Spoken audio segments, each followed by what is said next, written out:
Hello again. Hello.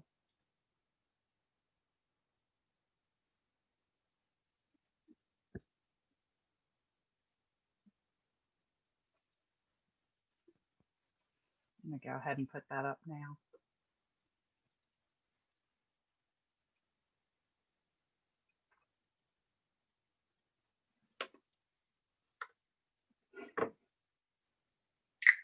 Oh, I guess we don't all want to see this screen.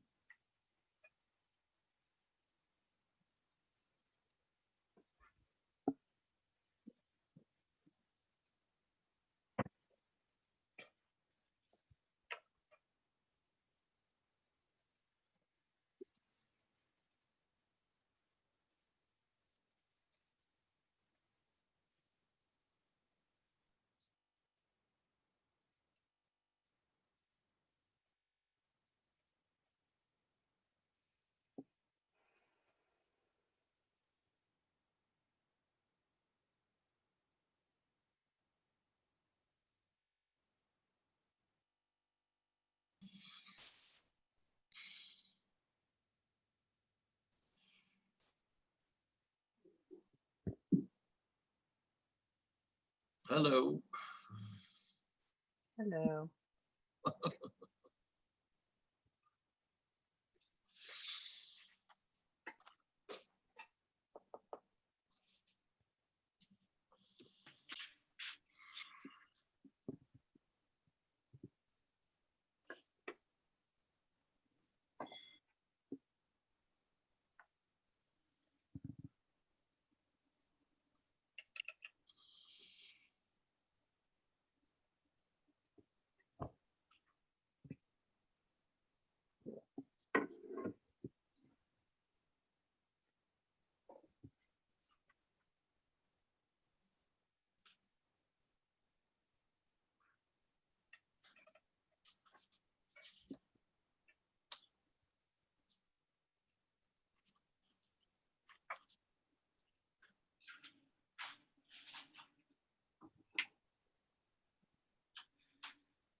There's Glenn.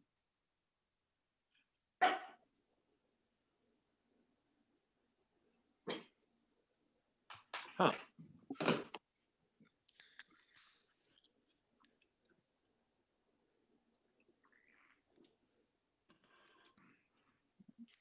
We're all here, I believe. We all here now. Yes. Do you all see the shield and the flags in your? Yes, Yes. sir. Okay. We do. We're going to start there tonight. Okay.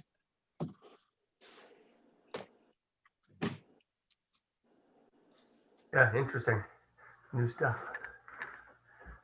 Okay. So it is. Go ahead. What are you going to say, Jim? I was just gonna say, I don't get the Brady Bunch family thing tonight. I don't have the tile effect. You You're gonna- will. you'll get You there. will. You're gonna Don't get you there. worry. Okay. We'll get there in a minute. Okay. Production quality is stepping up, I guess. You'll be back to Hollywood Squares in a few minutes. Okay. Okay. So it is 6:30 on Monday, January the 11th, and we're here for the monthly meeting of the Mayor and City Council. I'd ask you to please all, if possible, rise and join me in saying the Pledge of Allegiance.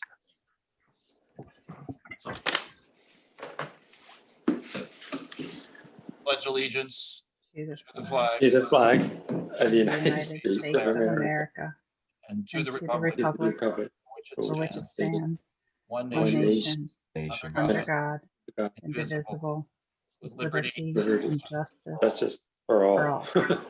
Thank you.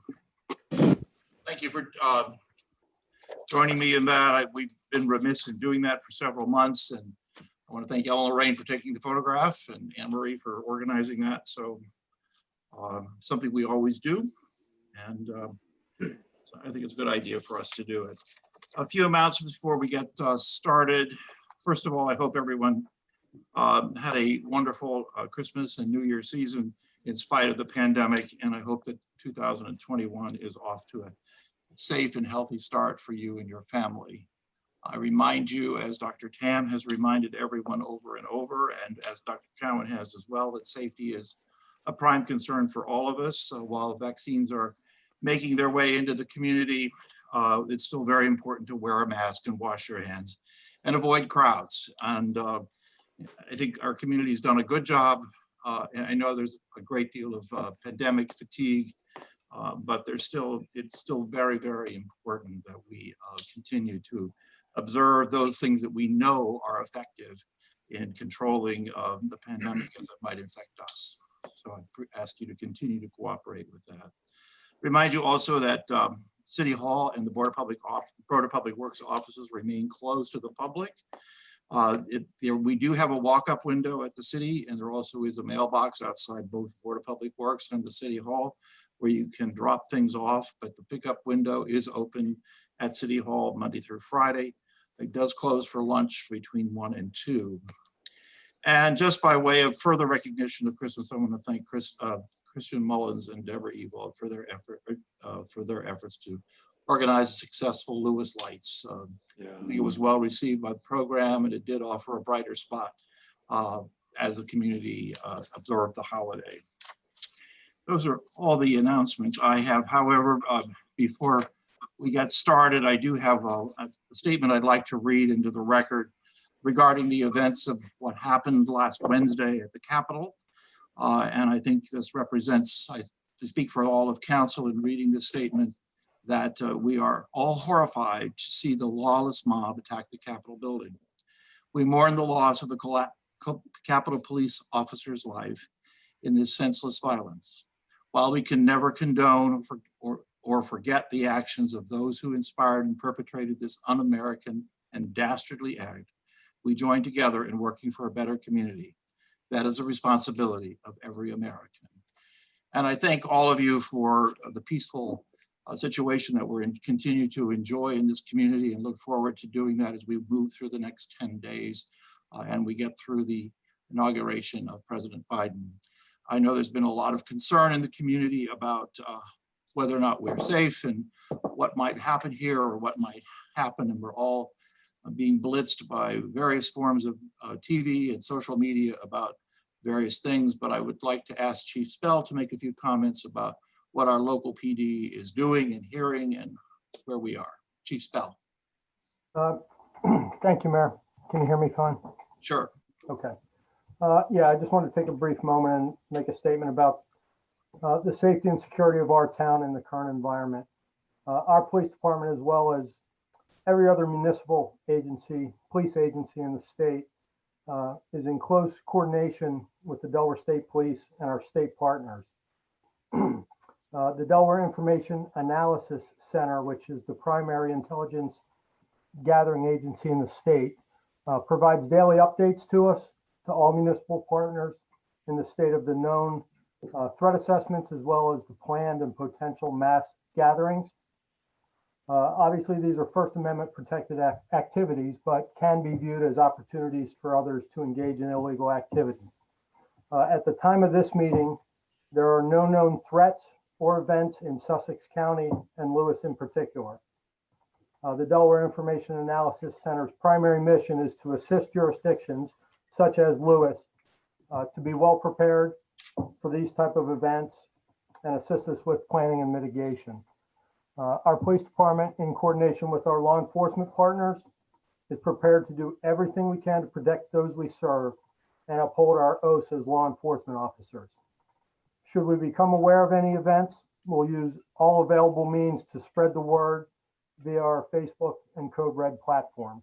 So I want everybody to know, that we are in close contact. We're doing everything we can, and that currently there are no known threats to our city or our county. Thank you very much, Chief Spell. I know the community and those joining us today are very happy to hear that information. Reassuring. Thank you. I have no further additions or deletions to the agenda. Does anyone on the screen have anything they'd like to add? Okay. Hearing none, we then can move on to item E1 is a possible action of appointments to the expired terms of Brook, Hedge, and Candace Vessella to the Board of Adjustment. I've spoken with both Candace and Brook, and they have agreed to serve for another term, and I would ask the council's consideration of those appointments. Move we approve the appointments. Okay, is there a second? So, thank you, Andrew. We have a motion and a second. All those in favor? Aye. Aye. Moving then on to item E2 is possible action on the appointments of the expired terms of Diana Beebe and Michael Krausz to the Board of Ethics. I've spoken with both Michael Krausz and Diana Beebe. Diana Beebe is willing to continue to serve. In talking with Michael Krausz, he has decided that his personal schedule is such that he can no longer serve on the Board of Ethics, and I thank him for his many years of service on that committee. And I do not at this point have another person to appoint to that committee for your consideration tonight, but we will be taking that up during our February meeting. So I would ask the council consider the reappointment of Diana Beebe for another term. So moved. With a motion. I'll second. Thank you. Motion and second, all in favor? Aye. Aye. Any opposed? Moving on then. Moving on to item F is the consent agenda, which includes the mayor and city council meetings, the board of November 9th, December 11th strategy session, and December 14th of council meeting, as well as the Board of Public Works meetings from July 22nd, August 26th, September 23rd, November the 4th, and a corrected copy from June 24th, and a special meeting from October the 30th. In addition to those items, the also contained in the consent agreement is the financial activity report and the police activity report for the month of December, and the fire department activity reports for the months of October, November, and December. We have a motion to approve those consent agenda items. Mayor, before there's a motion to approve, may I ask first that we get a chance to hear from the chief about the police department report? And also, I have not yet had a chance to review the council minutes, Okay. which we got around noon today. And so I would appreciate if others feel the same way, that we can defer that to next month. So you would like us to defer the council meeting minutes and defer action and under the consent agenda for the police activity report. Yes, please. Okay, fine. So do we have a motion to And I approve the other items under the so consent agenda? moved. Thank you. Second, yeah. That's fine. Is there a second? I seconded. Thank you. Motion and a second, all in favor. Aye. Aye. Aye. So we will come back to the mayor and city council meeting minutes at our February meeting. And Chief, would you like to talk about the police activity report now for us? Well, Mayor, I just had one or two questions. Maybe that'll, rather than the chief being thrown to the four winds. Okay. My question, Chief, is that activity seemed to be very light in December. I know you've got less staff than usual, but you had, I think, two people arrested and 5 traffic stops. Was there a reason why activity was so low? Well, there was. We, you know, in November, we had an internal COVID outbreak, I guess is the best way to just say it.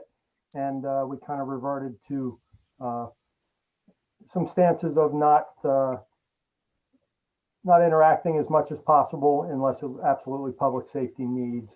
And that was the biggest result of why the numbers were decreased. Thanks.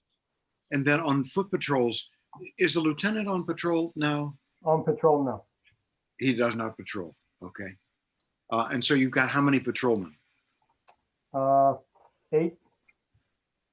Well, 9 if you include the sergeant. Okay, I would. Thank you. Sure. That's all I had, Mayor. Great. Any other questions? Hearing none, I think we can accept the report by common consensus. Moving then on to city manager's report. Anne Marie, you want to walk us through that? All right, so we have 2 active infrastructure construction projects, phase 24th Street project, which is Coleman Avenue and East 4th Street. They are working on the water main replacement and then we'll be paving. So it's gone a little bit slow. We have a progress meeting tomorrow, so we're hoping that we will get things kind of back to moving as quickly as we're hoping. Pilottown Road water main replacement is ongoing. They had their progress meeting last week, but things are going well on that project. Coronavirus, we have had some degree of small outbreak among staff. So we've, had a number of cases where staff have either had close contact and have had to quarantine or have actually had the virus. Fortunately, we have not had any issues of people getting seriously ill from the virus. The Board of Health did meet on December 15th. We continue to meet with the governor about every 2 weeks. I think we only met once in December, obviously because of the holidays. We did have Dr. Cowan talk to our police department in late December.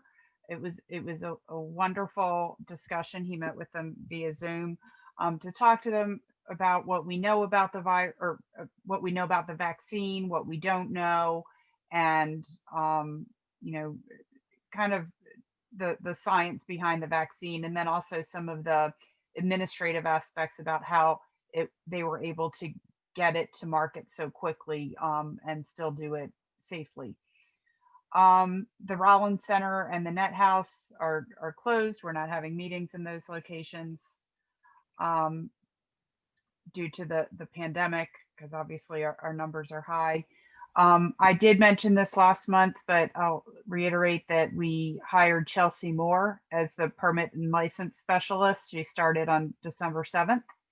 Anthony or Tony Totoli started as a maintenance worker 2 in December, or on December 1st. We held interviews to hire an assistant building official. So far, we have not found a candidate to fill that position. The police department is reviewing applications to fill the vacant officer positions in that department. We spent a good part of December meeting with staff to go over budget requests and review budgets to see, what the budget needs are for next year, so that we can deliver the draft budget to you by February 1st. That will be continuous this month as well. The Planning Commission held a very successful water workshop on December 1st, and we had speakers from a number of state agencies and other agencies that really provided a lot of good information for the city as we deal with preparing for climate change and sea level rise. The workshop is available, as are all of our meetings, on the city's YouTube channel. You can just go directly to the YouTube channel, or you can go through our meeting agenda portal. The downtown and beach parking committees have continued to meet. We had a capital projects meeting. The pickleball committee met for the first time on December 4th, and then they met again this week. So they are looking at what would a facility need to be if there was going to be a city to serve or a facility to serve Greater Lewis. The Association of Coastal Towns met on December 2nd. The mayor and I met with the Lewis Junction Railroad and Bridge Association. I had to get the words in the right order. On December 8th to talk about the relocation of the railroad bridge. Dell was part of that meeting as well. And then on December 11th, mayor and council had the strategy session, which you all continued this past Friday. Ellen, Lorraine, and I had a kickoff meeting with Host Compliance on December 22nd. And Host Compliance is the group that we've hired that has, ways to identify unlicensed rental properties that are advertising on the online platforms. And they can also help us make sure that we're collecting the right amount, or pretty much the right amount for the gross rental receipts, gross receipts rental tax. So those are, I think, the main highlights. Questions for Anne Marie? I have a couple. Okay. Anne Marie, with respect to the police department and the meeting that they had with the physician, have any of our first responders been inoculated? Chief, last we talked, it was 5. Is that still correct? So we've had 5 so far. Okay. All right. And with respect to the meeting with Dell, I believe you talked about mentioned the swing bridge. Mm-hmm. Is that correct? Do we have any idea when they're going to start that project? My recollection is they're looking now at fall of 2021. I'm getting the years confused. 2021. 2021. Okay. Huh. All right. So fall of 2021. Okay. And that would actually be a removal and reinstallation during that same period. Is that correct? Yep. It's all one. Yeah. Thank you. Nothing else. Any other questions for Anne Marie? Can I just follow up on the swing bridge? This may be way too granular, but do we have any idea whether the process of moving the swing bridge is going to result in closure of any streets or the Savannah Road Bridge? Not I that don't believe so. My understanding is that they will use the trail that's along the old rail alignment to get out there. I think they'll have some equipment possibly in the water as well, and we'll move it that way. I see. we're- any plan. I haven't heard them talk about moving it down the road at all. Any other questions for Anne Marie? Okay, hearing none, I think we can accept that again by common consensus. Moving then on to item H1. Unfinished business is a presentation, possible action on restructuring the police department staffing. I believe that we've talked about this in the past. Anne Marie, you want to talk about this? Sure. Sorry about that. So you have the attachment in your packet. So the idea is that we would go from 2 sergeants and 2 corporals to having 1 sergeant who's Jamie Locklear, and then instead of promoting another sergeant to have 4 corporals. So the all of the corporals would then report to the sergeant, and then they would be their shift supervisor, which right now corporals are shift supervisors when the sergeant's not on anyway.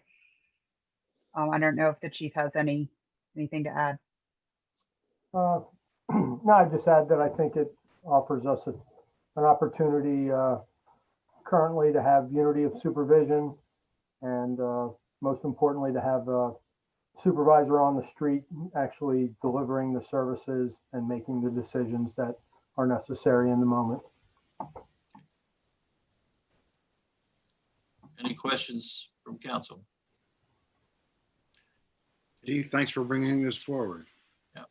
Thank you for your work on consideration of the restructuring. Tim, Yeah. you had a question? I just wanted to throw something in there. I had asked that this be delayed so that I could think about it a little more, and I want to thank council for doing so, and I want to thank Chief Spell for chatting with me about my concerns had to do with span of control and that sort of thing. So he answered all my questions, and I appreciate it. Wonderful. Is there a motion to approve this agenda item? I'll make a motion to approve I'll the second. Bell's restructuring plan. Thank you, Andrew, and thank you, Tim, for your second. All in favor? Aye. Aye. Any opposed? Motion carries. Moving then on to item H2 is presentation possible action regarding amending the zoning map for parcel Sussex County Tax Map 335-4.20-189 and 189.00 and 190.00 located at 203 Savannah Road and Cape Henlopen Drive to revert the zoning classification from R3 back to general commercial. This was a conversation we've had. Anne-Marie or Janelle, would you like to comment on this? So the public hearing was held. Right? You had the discussion, you asked for it to be deferred until the comprehensive plan amendment for the future land use plan could be discussed and decided upon. So they would be decided at the same time. Right. So that public hearing was supposed to be last week. That has since been postponed. So it is up to you if you want to continue to move forward with this or to postpone it until next month. And that public hearing was postponed because of the events of last Wednesday, not because of any conflict internally or within the city. It was because of what was going on nationwide last Wednesday. So we have this as a consideration. We did not hold the public hearing yet. What is your pleasure, council? Well, can we move forward if we haven't had a complete public hearing?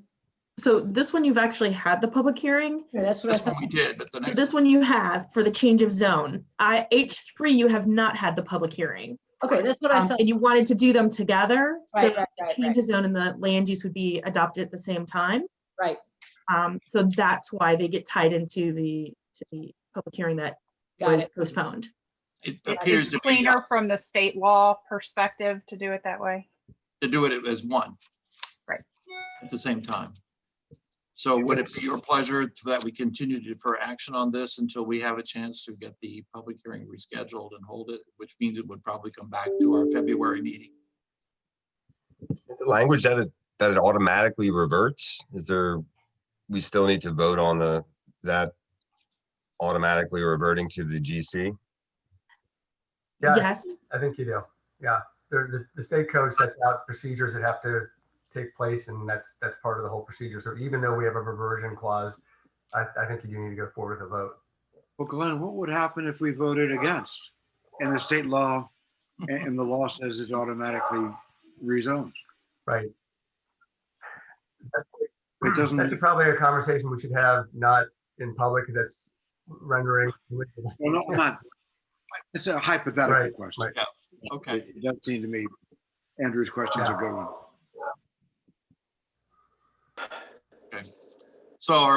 Is it your pleasure that we go ahead and delay on this until next month when we've had a chance to have the public hearing that we need to still have? I mean, is it gonna allow the applicant or whatever you to move forward if we without the map? I mean, you can't do one without the other, or what's the? Would be very difficult. Janelle and I met with them, with the applicant and his attorney on Friday, and I think as long as we have a clear timeline, they were okay. They certainly understood the reason for canceling and that meant that everything got pushed a month. And I did speak with the applicant on Wednesday as we felt the need to cancel the public hearing, and the applicant was very understanding and supportive of our canceling the meeting. So. Okay, then if the applicant is okay with doing it all as one bundle, then probably cleaner to do it as one bundle. Okay. Sure. I think Is that a motion? Otherwise, it looks like we're prejudicing the decision on H3. Right. By making a decision on H2. So it seems to me it makes sense to defer them both, particularly if there's no objection. Right. So then You want to okay, make a motion? yeah, Okay, I would move based on the conversation that we just had that we defer consideration of items H2 and H3 until we've had the public hearing required to move forward under item H3. is there a second? I'll second. Okay. All right, all those in favor? Aye. Aye. Any opposed? Okay, so we're going to defer both H2 and H3 at this point. Just so the record's clear, I didn't see because Councilperson Morgan's volume was off. Was that an aye or a nay? I said aye, but I said it so late. It was after Ted asked for nays because I was see. muted. Thanks. Thank you.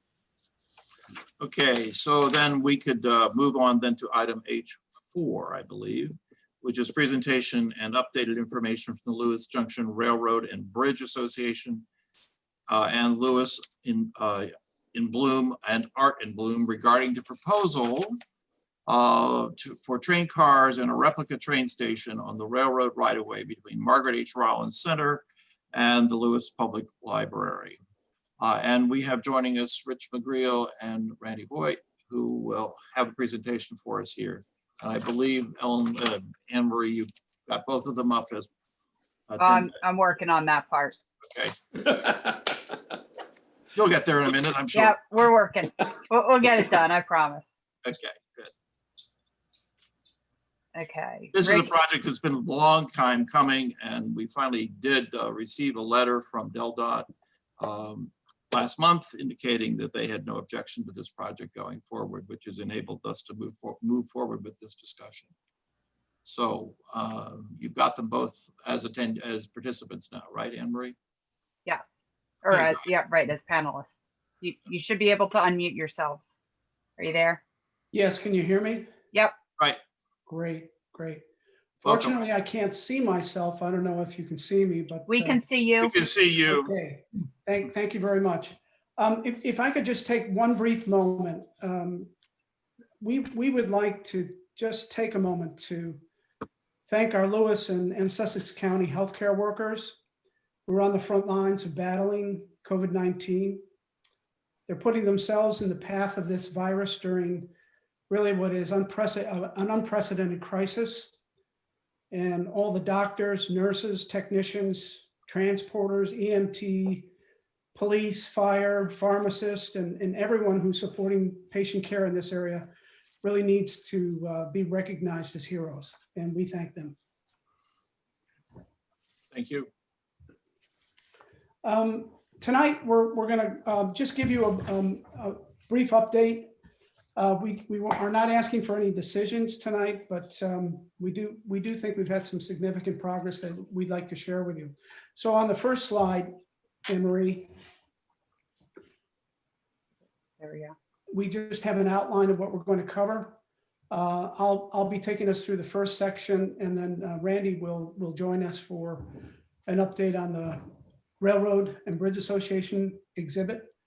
And then we'll close by looking at some of the additional steps in terms of major milestones. So on the first slide after this, we have an outline of the proposed right-of-way improvements. What's shown in bright blue is an outline of the right-of-way, the Dell dot right-of-way. It's approximately 60 feet wide at the point where some of our improvements are going in. You can see also outlined in yellow are some of the improvements themselves. Those include the locations for the enclosure as well as the rail cars themselves. You can also see in a gray dashed line where the existing track is located. We believe that it will be best to move that track and the cars that are located on it a little bit further away from the bike path so that we don't create a safety hazard in this area. But this certainly is something we'd like to review with Dell Dot and have them weigh in on. In other parts of the improvements, you can see some of the garden improvements that Parks and Recreation Commission have been working on. And with any luck and fingers crossed, hopefully in the future, we'll have a garden railroad exhibit very close to the garden for all ages there. Hopefully that helps outline where we're at. This slide is intended to help us understand the current status and an overview of where we're going with the various agreements that are needed to facilitate these two projects. The first line that's highlighted was an agreement that was reached in June of 2019, which really helped us to officially recognize and approve the location of the emergency power generator and transformer, which really straddles the property line between the library itself. Next one down is the use agreement. We have received in November an agreement signed by Shante Hastings of Dell Dot, and that agreement has not yet been signed by City Council, I'm sorry, by the mayor. And we do have a slide following this where we're going to talk about some of the highlights of that agreement. Then we anticipate that following these two steps, some memorandum of understanding will need to be achieved between the Lewis Public Library, who's constructing the enclosure, and the Lewis Rail and Bridge Association and the City of Lewis, that reflects many of the principles and key points within the agreement with Dell Dot. And finally, I'm just showing here for completeness that we will plan to have a review with Dell Dot at a point in time where we can review the proximity of these exhibits and enclosures to the bike trail that's there. The next slide is a brief outline of the major provisions within the Dell Dot right-of-way use agreement. I don't intend to read through all of this. I'm assuming that many of you have already seen this agreement, but I thought it was interesting to point out just some of these bulleted items because these are some of the principles that we will have to follow as we construct these MOUs between these project groups in the city. For example, we are going to need to have Dell Dot review and provide their input on the installations on their property before we go ahead. And other major principles include that the installations that are there will have to be maintained, repaired, and renewed. As it states here, at the sole risk of Lewis, the City of Lewis. But we believe that we need to share that risk. We need to, I guess the right word might be subrogate that risk and have these groups that are installing these facilities be responsible. Can I stop you right there? Sure. This is the first I recall seeing that this undertaking was going to be an expense of the City of Lewis. Can you talk about that a little more? Because that's news to me. The way the agreement is structured, this agreement between Dell and the city of Lewis is such that they are claiming in this agreement that the city of Lewis will have the responsibility, the ultimate responsibility for the expenses associated with care, maintenance, and risk. However, we believe that those risks and care and maintenance costs can be absorbed by the two groups that are going to be responsible for these facilities. The Lewis Public Library for the enclosure, and the rail car exhibit will be Lewis Junction Rail and Bridge Association. So in the subsequent agreements, we need to protect the city from those costs and liabilities. Okay, and I assume that an assumption of transfer of the assumption of risk also will apply to the third bullet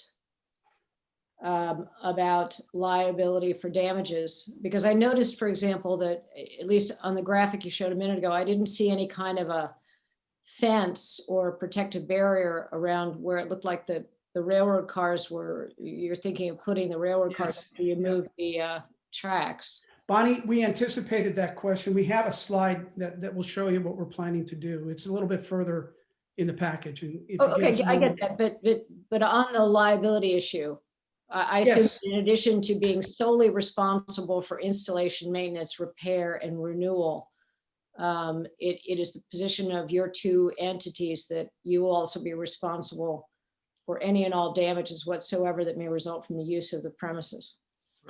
Yes, in fact, we've already begun working with Hugh Leahy on the library piece of that. And he has been in contact with his insurance provider. And these provisions are already assumed by the library to be absorbed in their operating budget. Okay, well, we'd like to, I mean, when we get there, which is down the road a while, I certainly think that our council will need to review those provisions. Absolutely, and I'll make a note of that. Okay.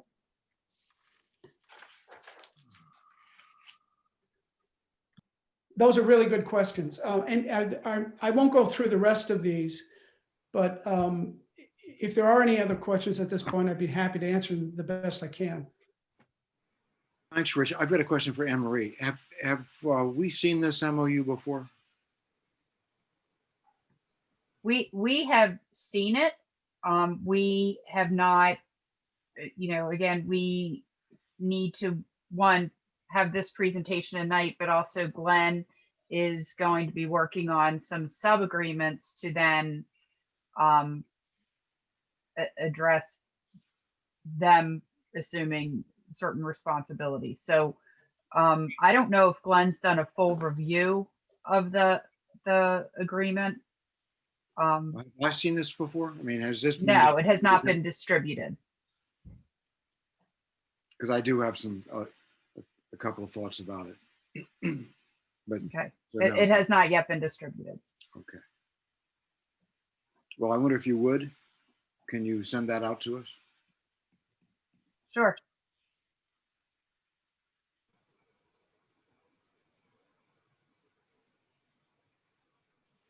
Okay, and again, we'd be very happy to talk about any additional questions that may come up.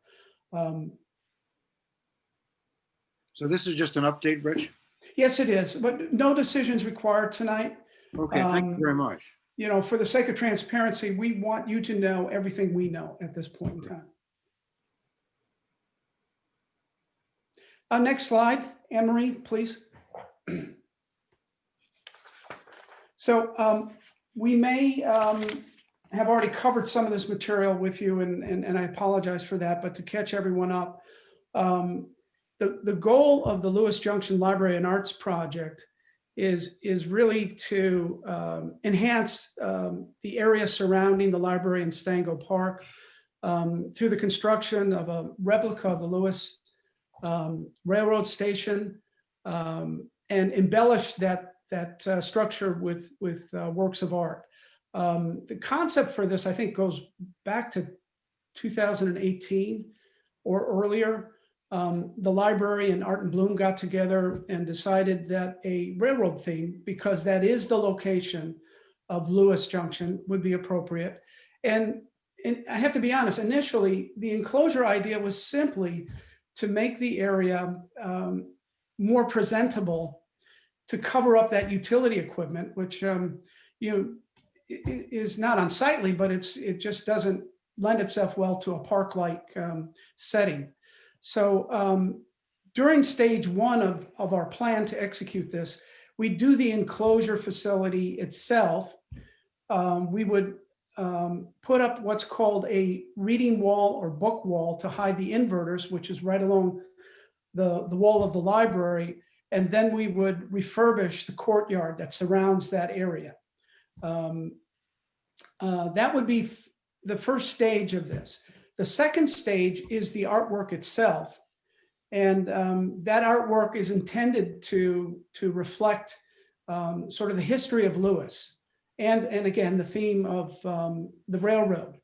And we thought by breaking these into two stages that we could achieve the main goal, and then its complementary goal could be handled separately, one not slowing down the progress of the other. So when the enclosure is constructed, for all practical purposes, it'll look like a replica of the passenger station, where the freight station or the freight house part of the station, we don't have the room to construct that. So it'll be just the passenger station. With some notable exceptions, it's going to look as much as possible to the original as it can. Why don't we move to the next slide if we can? This is a photograph of the station as it looked about 100 years ago. And you can see the main station in the front and the foreground, and in behind it are the freight portions of that station. Again, this was located almost exactly on that site that we're planning to construct on. The next slide shows a rendering of what that station might look like. We're constrained in a couple of ways, and I'll point those out. One is because we're storing approximately 700 gallons of diesel fuel underneath the emergency power generator. We're going to have to have a lot of exceptions to code to put in a fully enclosed building in. So this will, for all intents and purposes, from the outside, look like a building. The facade will look like a building, including the eave that protrudes out from the side of the building. But the opening in the top will be open to the air. The doors on the building are situated such that we can continue to service the equipment that's in there. And we've reviewed both of those requirements with Fidelity Power, who the library leases the equipment from, and the Board of Public Works, who needs occasional access to the transformer there. By the way, both of these pieces of equipment are principally used in the event of a fire. And for example, they lose power and they need to be able to to power the fire pumps that are located in the facility. We can remove, if necessary, that entire transformer through the opening that we're going to have there, or the propulsion unit portion of the power generation equipment. The outside, I think, shows some stonework at the bottom, but having some further feedback as time goes on, we've had some really good feedback. We were reminded that back in those days, most of the stonework on buildings in this area was brick. So we've talked to our architect over at Shell Brothers, and it's an easy change, but we didn't want to go forward with those changes until we had gotten that MOU and gotten at least indications and feedback from City Council that we're moving in the right direction. The other thing I'd like to point out is that we're building this enclosure for the long run. This is not going to be. I got a question, Rich.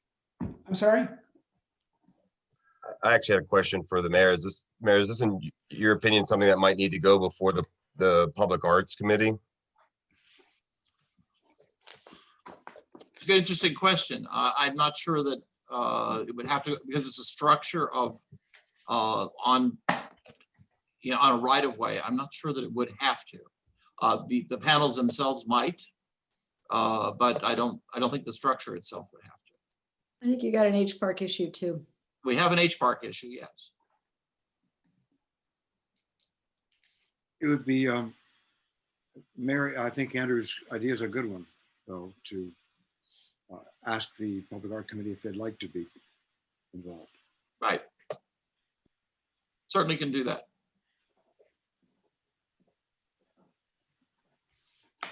Can I ask an unrelated question? I guess I wasn't aware that there were, how many gallons of diesel fuel did you say was stored under this? Approximately 700, I think it's 758 if I'm not mistaken. Okay, I mean, this is completely off the topic, but I assume that Lewis Fire Department is aware that there's that concentration of flammable diesel fuel right next to a residential area. It was all permitted when the building was built. Okay, I just, like I said, I I mean, the fire- wasn't aware of The that. library and all of its associated structures were reviewed by the fire marshal before. Okay, that's good to hear. Like I said, I was simply unaware of it, so I thought I'd Yeah. ask. And Bonnie, one of the reasons that it straddles that right-of-way line is to meet code. They had to have it at a minimum distance away from the building. So we're within all the code guidelines with that regard, in that regard. Okay. And while Next- that roof looks like it, correct me if I'm wrong, Rich, but and you've said this, while that roof looks like it goes all the way and meets with a standing seam in the middle, it does not. It's basically like a parapet wall that runs or a penteve, if you will, Yep. and leaves the whole center of the roof open. We're trying to create the illusion that it is a building. In total, it'll be 16 feet tall. And you'll see in some of the other work that we've done that we're anticipating having to get a variance for a very tall solid fence, in other words. The building will be reviewed by engineers that work with Shell Brothers, and we'll have them the structural certification of this and a professional engineering stamp on the design. So, and as I was starting to say earlier, this is going to be hardy board. This is going to be raised seam metal roof. All the trim will be PVC type plastic, and the platforms for the artwork itself will also be on PVC. So we want this to last.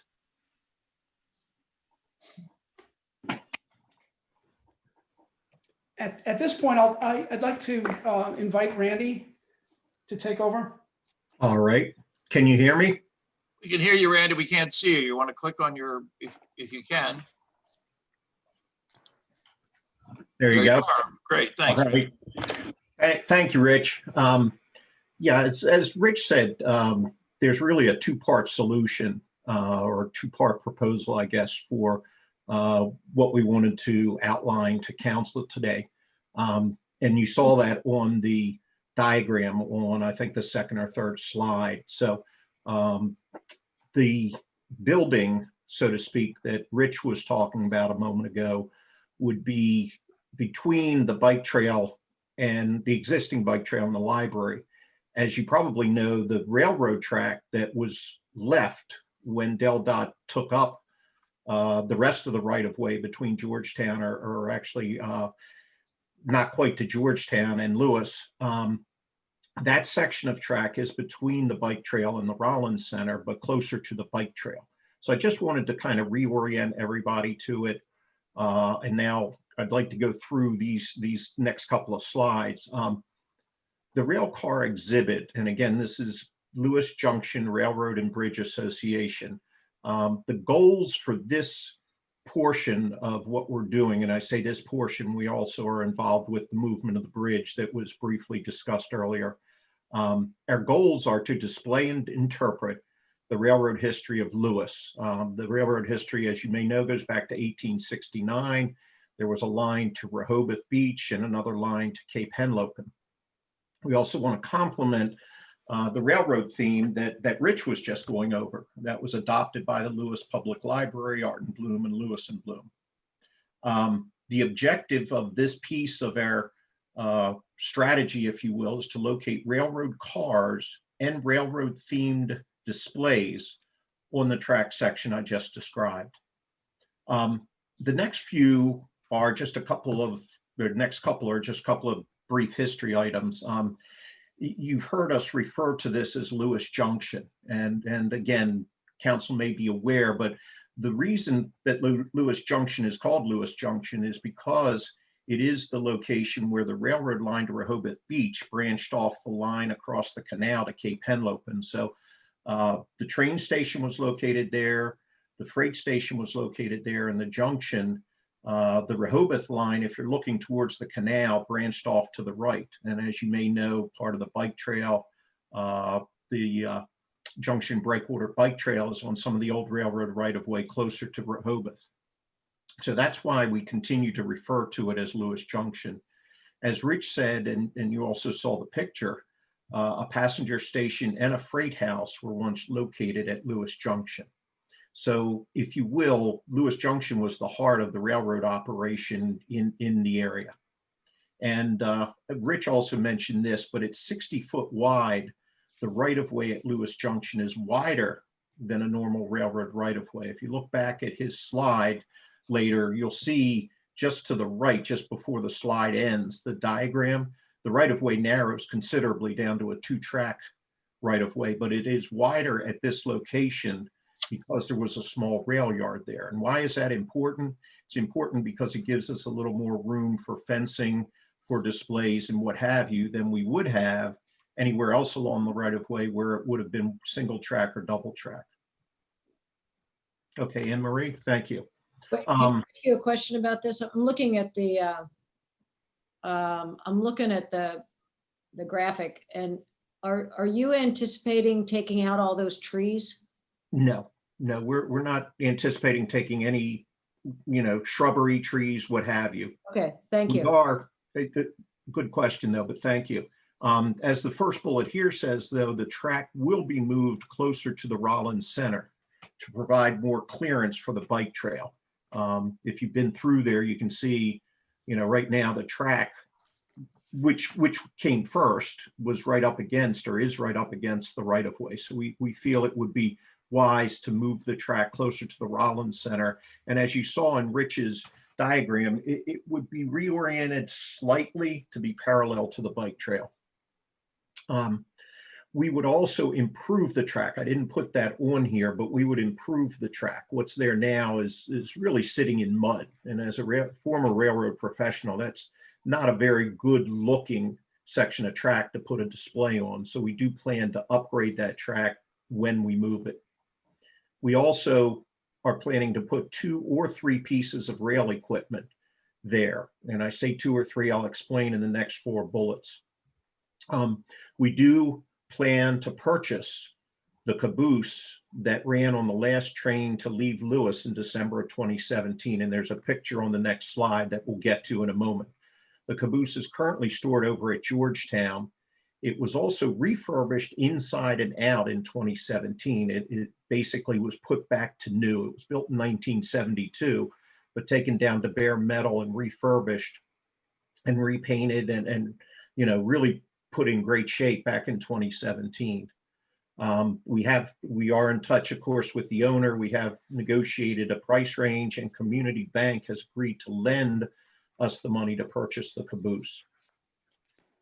The second item that we are planning to move is a small, what's called a Fireless steam engine. Basically, it's like a thermos bottle. You put very, very hot water in there, and the engine could run around for about 4 or 5 hours on a full tank of hot water. It operated at a Delaware Power and Light plant. It's currently stored up at just outside of Wilmington on the Wilmington and Western Railroad. And the Wilmington and Western has agreed to donate the engine. Now, obviously, both of these pieces and any other possible piece would have to be moved there. But the third piece that we may purchase is an unused caboose that's stored on the Delmarva Central Railroad in Harrington. The Delmarva Central runs a good bit of the railroad on the Delaware side and into Maryland a little bit on Delmarva. The Delaware coastline has agreed to donate one of the cabooses. There's actually 3 there. One of them already has a buyer, and of the other 2, we would get one of them if we so decide. But 2 cabooses and a steam engine, we'll see. And there's also an unused passenger car stored at the same location in Georgetown as the caboose. Unfortunately, it was not refurbished in 2017, probably hasn't been refurbished in a long time. But it is a possibility. It's actually an interesting piece of equipment. It was an observation car and a baggage car, and would be very good for display purposes, but would need a fair amount of work to put it into, to make it usable. And Bonnie, I know you've asked about this, and I want to make sure that we emphasize that we do plan to build a fence around the display area for the railroad. And a couple of slides down, you'll see an example of what that could look like. So before I go, there's just 3 pictures after this. Before I go any farther, are there any questions? Hi, Randy. I had a question. It's in line with the maintenance. So I think when we met, did you mention you estimate maintenance around 10% of the purchase cost of these things? Is that generally how you consider the upkeep year on year? I don't think we had said that. That's probably a fair number, but the maintenance cost, we are associated, not associated, we are in touch, let me put it that way, with Fort Miles group. Fort Miles has a group of people called the Bunker Busters. They take care of the guns and what have you there at Fort Miles. They are interested in helping us maintain this equipment. The piece of equipment you're looking at right now, Andrew, in the shape it's in now, it would require very little to put it in the location where we want and to maintain it. It's heavy metal. It looks like it was very well refurbished inside and out. Other pieces would require a fair amount of upfront work, but once you have metal and it's been primed, it's been set, there's not a whole lot of maintenance there. Now the grounds would require some maintenance, the fencing, what have you. But again, I don't want to put a number on it because we haven't ascertained that. Another question, Randy. Yeah, Rob. You spoke about the fence going around the installation, which is a good idea. Would there be a gate to the fence so that perhaps once a year you could lead tours?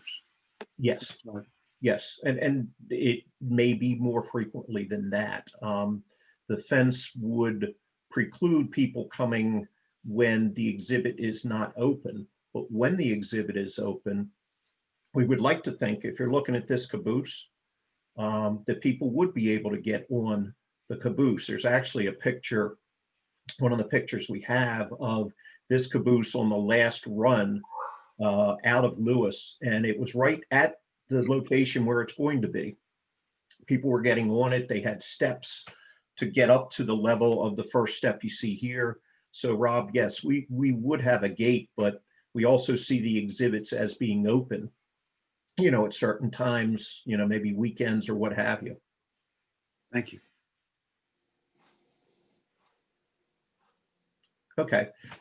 As I say, what we have now is just some pictures. This is the caboose that we are looking to purchase. It's just a very nice piece of equipment. Delaware colors, we think it would be a great addition to Lewis Junction.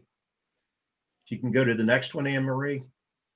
This is not the engine that we are going to purchase. This is, if you will, a sister to the engine that we are looking to purchase. It's another Fireless steam engine, but this one is at the Railroad Museum of Pennsylvania up in Strasburg. This is the art of the possible, if you will, of the engine that we're looking to get from the Wilmington and Western. And then one more. This is a good example of a fenced-in locomotive. This is a full-size steam locomotive down in Macon, Georgia. It ran on the Central of Georgia Railroad. as you can see, has been very nicely refurbished. But I know when we talked about the bridge and the fencing around it, there was concern it not be a chain link fence, if you will. This is the kind of fencing we're foreseeing with conversations with council, Dell, what have you. It may be taller than this, but this kind of black fencing is what we're foreseeing. So now, if there aren't any more questions, I'll turn it back to Rich. Just two more slides to go. This slide takes a look at the major milestones that we would be looking to implement for the Lewis Junction Library and Art Project. The right-of-way, you know, these milestones or these major points of interest would be the same for, the first three would be the same for both projects. And that is the right-of-way use agreement. It's been currently executed by Dell. I'm not certain whether the city of Lewis will execute that agreement before they have the other agreements in place or not, but we have the flexibility to go either way, of course. We would enclose the railroad exhibit. I'm sorry, we would look at the enclosure, railroad exhibit, and bike trail proximity, and review and agree with Dell the proper location for the tracks. And then we would execute the MOU agreement between Lewis Public Library and the city of Lewis. We also believe that once we have the final concept design on paper, we would come back to the mayor and city council for approval. And then we would move into detailed design where we would work out all of the particular material types and installations that would go into the facility itself. And then we would take that information with a completed detailed design to the building department and get a building permit, complete construction, commissioning, and get an acceptance from the library of the facility, and then begin to use the facility, or at least take advantage of what value it brings to the area. And then in the phase 2 stage of the implementation, there would be artwork, and some concurrence would be necessary there. But I am suggesting, and of course this is certainly Art and Bloom's intent, is to follow the policy on public art that we have in the city of Lewis. On the next slide, we have a similar set of milestones for the Lewis Junction Rail and Bridge Association and their project. As I mentioned, the first three are the same. The agreements, though, between Lewis Junction Rail and the owners of the equipment need to be finalized. Concept design, again, I would believe would go before mayor and city council. We prepare an exhibit detail design, obtain a building permit based on that detailed design, and then complete the installation. So we're trying to lay out the logic and the right sequence of activities in order to make sure that we have a successful project in both the case of the enclosure and the exhibit. And that's all we plan to cover this evening. Thank you. Any other questions for them? Basically, this was just it's been a year since it's been updated, and the fact that we now have this agreement in-house from Dell triggered the idea of next steps and bringing where the project is. A lot of moving parts here. There's a lot yet to be worked out. Rich and Randy, it's a very impressive project management you're doing here. Thank you. Thank you, Rob. Thank you, Rob. Yeah, I was going to make the same comment. Your very thorough outline and plan, so I appreciate you presenting that. Good. All right. Any other questions before? So this will be back. Glenn, you're looking at MOU status and all that to work on, correct? You're still muted. Sorry about that. Yeah, that's correct. Okay. But I've got this first MOU, and then the next step is trying to put together a structure of how the other MOUs would look. Right. Okay. If there are no further questions, again, Randy and Rick, thank you very much for all your, Rich, thank you for all your work putting this together, and we'll be back in touch. Okay. Thank you for the opportunity. Great. Can I just make a comment? Sure.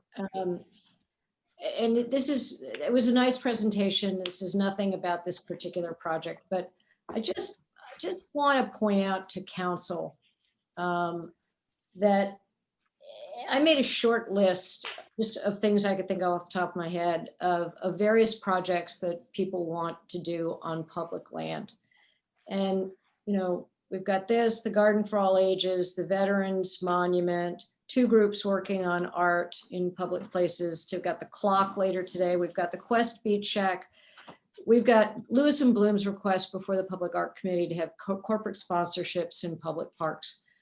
I just want to note that all of these things, you know, have merit, but I just wanted to say that I think we have to be mindful that we are going to have, that we've got a lot of demands to put various structures, oh, I forgot the swing bridge, various structures of various sizes on public land and in public places. And if we're not careful, we're not going to have any room left. So, you know, nothing against this project, don't get me wrong, it's a very nice presentation, but I really, that's, you know, that's just a list off the top of my head. And I think it's just something that we have to be mindful of as we move forward.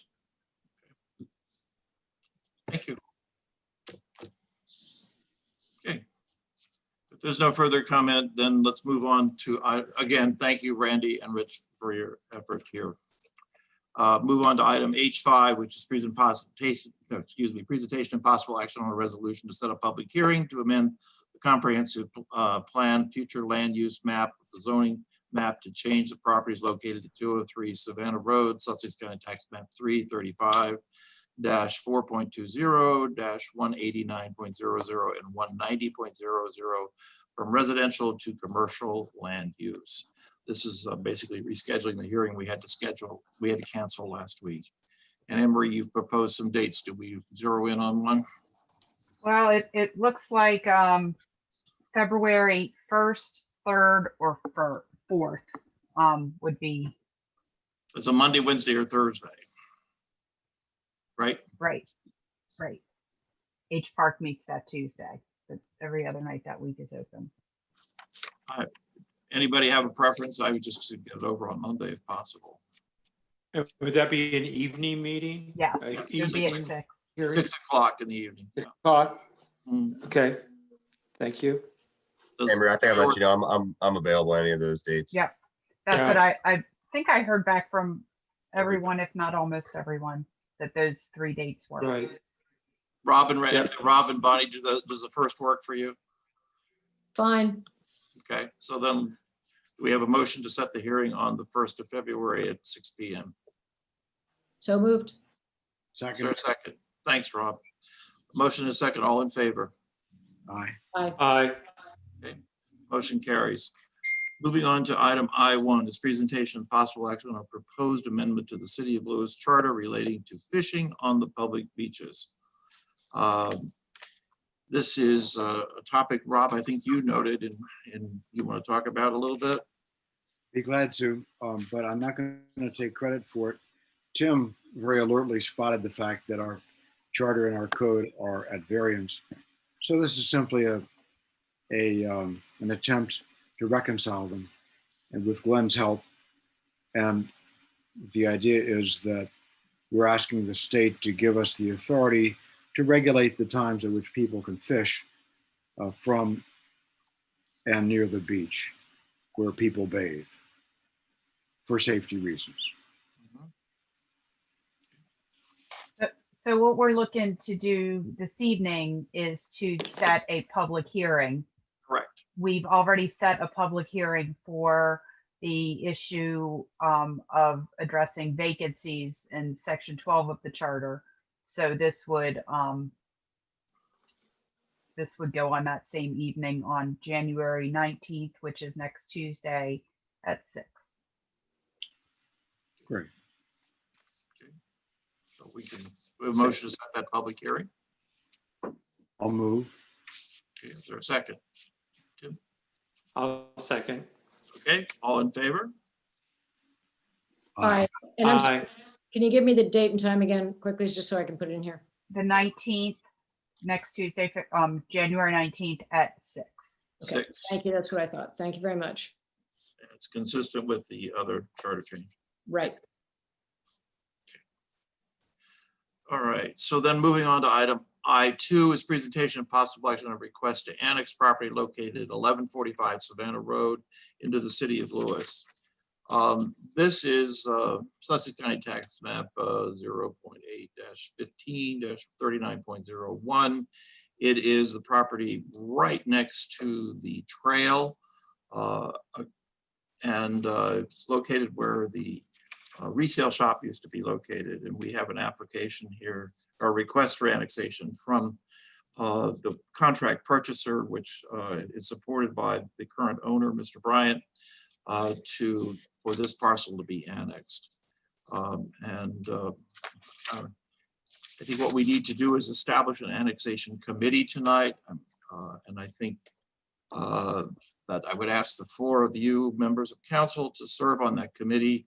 And each of you take an area of responsibility. I think this is a relatively small parcel compared to other things that we have annexed or considered annexation. Clearly, one of the topics is zoning. Another is the financial considerations. Another is administration, how it would impact the city's administration. And finally, utility service type things. So what I'd like to do is ask the 4 of you to serve on that annexation committee and provide a report back to us regarding the annexation. That's fine. Do you want to appoint someone to chair it, or do you want us to just, the 4 of us, just for administrative ease, have someone take the If lead? if it would be better for you to appoint someone, to have someone appointed for chairing, I would suggest that, given both you and Rob's prior experience with annexation, that one of you would chair it. Or If you'd be so kind, that would be great. I'm sorry? If you would be so kind. That would be great. I think you just. That's right. Just I second it. That was I so second. smooth. Very good. I'll be happy to.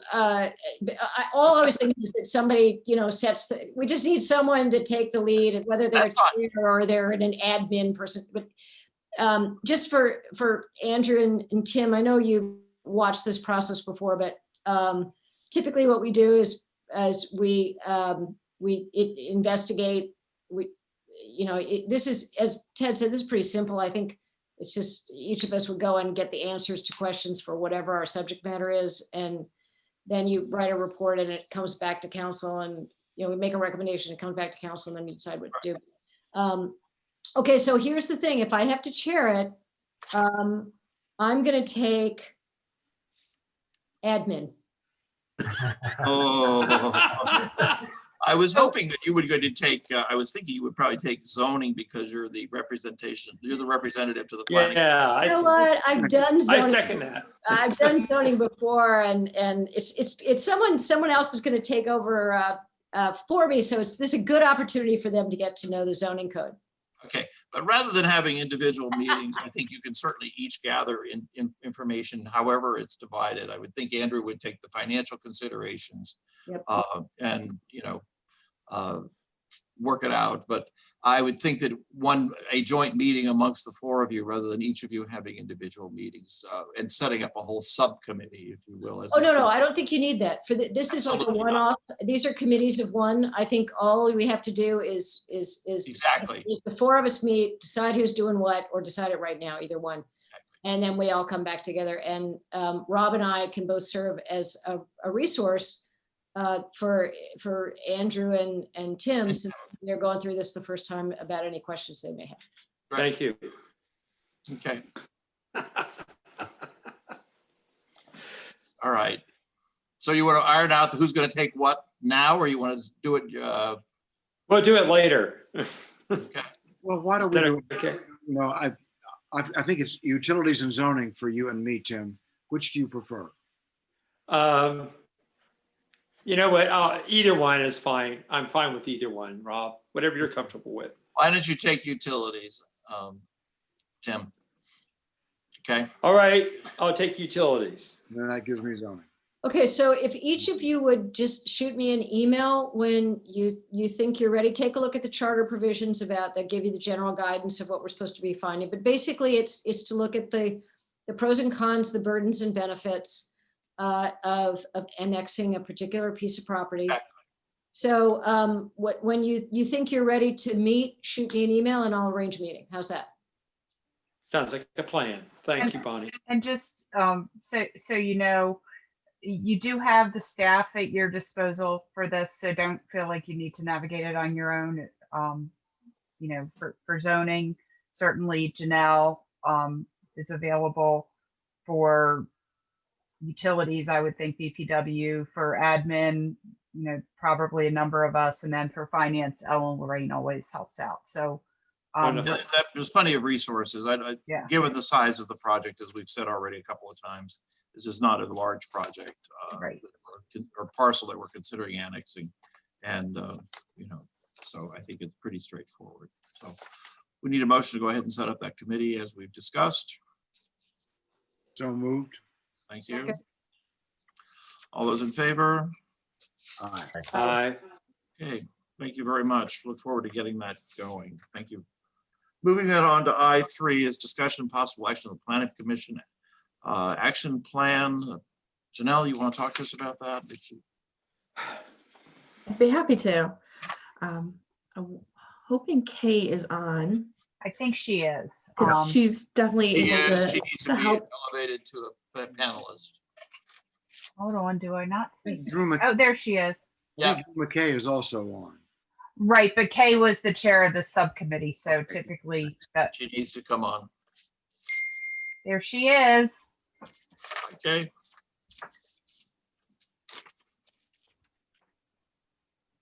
So I can evening, give a little everyone. bit. If you want to start, Kay, I can help out wherever you'd like. Why don't you start out, Janelle, and I will fill in. when there are Okay. questions. You've got the report. So what the action committee subcommittee did was they were tasked to review and prioritize action items to work on, kind of like a draft work plan. So what they did is they went through a lot of the comprehensive plan, the Quinn report, the flood study. They looked at all of these reports and studies and took all the recommendations out of them and looked at what do they think is the most important that the Planning Commission wants to work on. They looked at them all, they ranked them, which was in the packet, both of the ideas of what was there. You know, we ended up grouping them into categories. There was sea level rise and floodplain and other different categories. So there were a bunch of little items that kind of fell into those items. There's a lot of zoning items as well. Just sometimes just cleanup of items, sometimes taking a fresh look at items. And of course, there's all the work that has been passed down from council to the commission is also on the list because we recognize that importance. What the intent was to kind of get an idea of how to focus the commission, what their priority is going to be for the next year, year after that, year after that. The entire list had almost 90 items on it. Not all going to get done in the year, but it was kind of like prioritizing what are the topics that are the most important, what are the items that they want to get started on. And it was also to work with the council to make sure that what the commission sees as their priority is also something that the council is seeing as a priority. Because they didn't want to make sure, they wanted, like, however, the path that the commission's going is the same path that the council's going. So they don't start doing a lot of work that is against, that doesn't go with what the council's ideas and priorities are. So what the commission did was looked at everything. Again, almost 90 items. We realized not everything actually falls under the the purview of the commission. So we ended up with two different lists. One that is the planning commission, zoning items, text amendments, certain studies, and then another list that was that again, all of these came out of the comp plan, the Quinn report, the flood study. So all planning studies that were provided, they just not everything fell into the commission. So we've got two lists. The ones that the commission are gonna have will fall into them. They've prioritized it, going, okay, these are the important items. These are, high, medium, and low. We took a look at, difficulties. Would there be a need for a consultant? Items like that. So that's what they've looked at, and that's what they're bringing forward to you, so you have an understanding of the history of this. That's why there's two lists. One is, and they've looked at this, they will continue to look at this next week, because there was a commission member who asked for additional information, and that it was being gathered. But really what this is just to make sure that the path going forward, that both groups of people are on the same page. So we're working together to provide the best information and the best path forward for the city. Hey, would you like to add to that? I think the other thing that I would say is this is really Chairman McKay's vision for coming up with long-term goals, some of which are very difficult and will be strenuous to accomplish, but that are courageous in that they know that the city is standing on its own with some of these issues. We can't rely on the state. We can't rely on the county. We must rely on ourselves. So that is some of these items that you'll see here. These are all questions. These are not answers. And the other item is sort of our thoughts about a consultant, just because we want to make sure that we have items in the budget when appropriate and not when they're not. And also if there are things we can group and send to a consultant, 2 or 3 things at a time, that would be the most efficient and hopefully cheaper than repeatedly going to the well. So this is our hope in gathering all of these items. We've never had a list like this. And I have to say, in years past, I don't think we had a planning commission that could handle these items. This is very ambitious and I'm very proud of it, especially for a small city. This is quite a bit. So we look forward to hearing what you all think of our list. Well, you said it well when you said it's very ambitious. And it's interesting how many things you've identified as difficult, because there are some pretty heavy lifts here. And sometimes when we come up with the answer to one, that will be the key to other things as well. Absolutely. Some are such as consider rezoning by floodplain. That's huge. That would Right. change everything, but it would also bring into focus a lot of other ancillary details and make things clear. So that would take quite a bit of, that would be public hearings and all kinds of suggestions and ideas. But I think that that's where we are as a community. I think we're ready to ask these questions and see what everyone thinks. Well, as you know, I'm the liaison to the Planning Commission, and I sort of made my views known on this. I applaud at the last Planning Commission meeting, I applaud the Planning Commission for this work. It is comprehensive, and because it's comprehensive, that makes it ambitious is a good word, but it's also overly comprehensive in my view. I mean, if what the Planning Commission is asking the council to do is say, go work on all of these things, I have a problem with that. I have a problem with it because there's a number of things in here that are simply beyond the Planning Commission's commission's ken. I mean, I personally, the one thing that I don't see here that I'd like to see is redrafting Chapter 170. I mean, the Planning Commission, as we all know, has the authority over Chapter 170, which is major subdivisions, and Chapter 197, which is zoning. So when I look, I mean, let's take the easy one. When I look at the other, I guess it is, list, I mean, I see things in here that are completely inappropriate. I mean, the Planning Commission, for example, and I was surprised to see this was still here, has no authority whatsoever to review the Board of Adjustment's appeal procedures. I mean, to start with, the Board of Adjustment is a creature of state law, not, so how it is that the Planning Commission, I understand these are all in here with the best of intentions, but they shouldn't be in here because there is no authority whatsoever for the Planning Commission to do that. And looking, that's just a small thing, looking more generally under the housing section, provides needed services such as transportation, meals, or in-home assistance. I don't see how that is a planning commission. It's you know, it's salutary, but it's not a planning commission thing. Offer credits for utility service, assist qualifying residents with home repairs. So if I can interject real quick, and No, I'm yeah. not trying to be disrespectful. Well, no, not yet. I'm not done. Then you could be as Okay. disrespectful as you'd like. No, that's,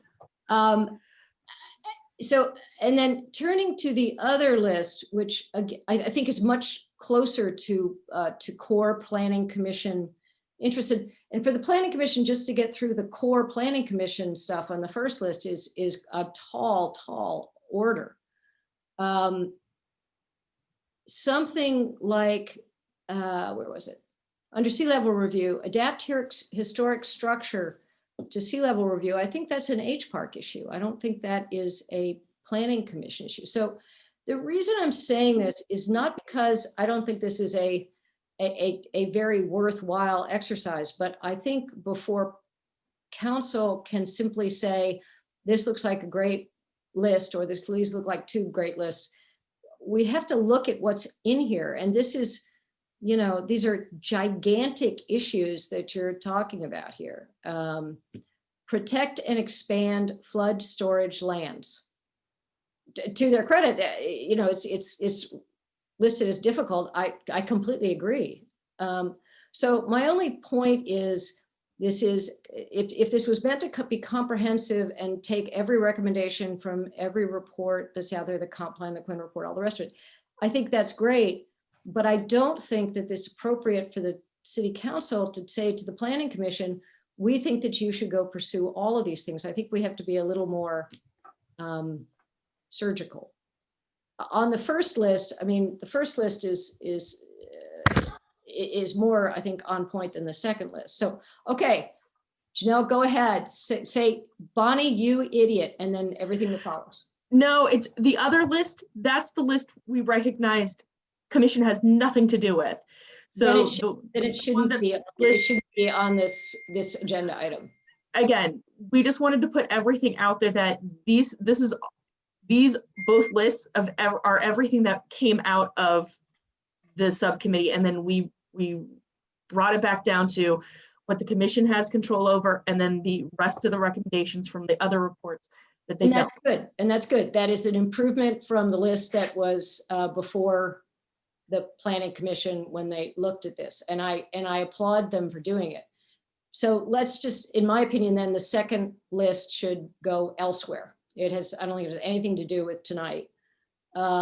So looking, then let's go back to the first list. The first list, as I said, I think is much closer, but there are some things in here like the storage structures. I don't think that's planning commission issue. You might want to rewrite. I know what you mean, but you might want to rewrite, remove building official and replace with planner. That sounds a little draconian. I know what you mean. I mean, I know it's a technical issue.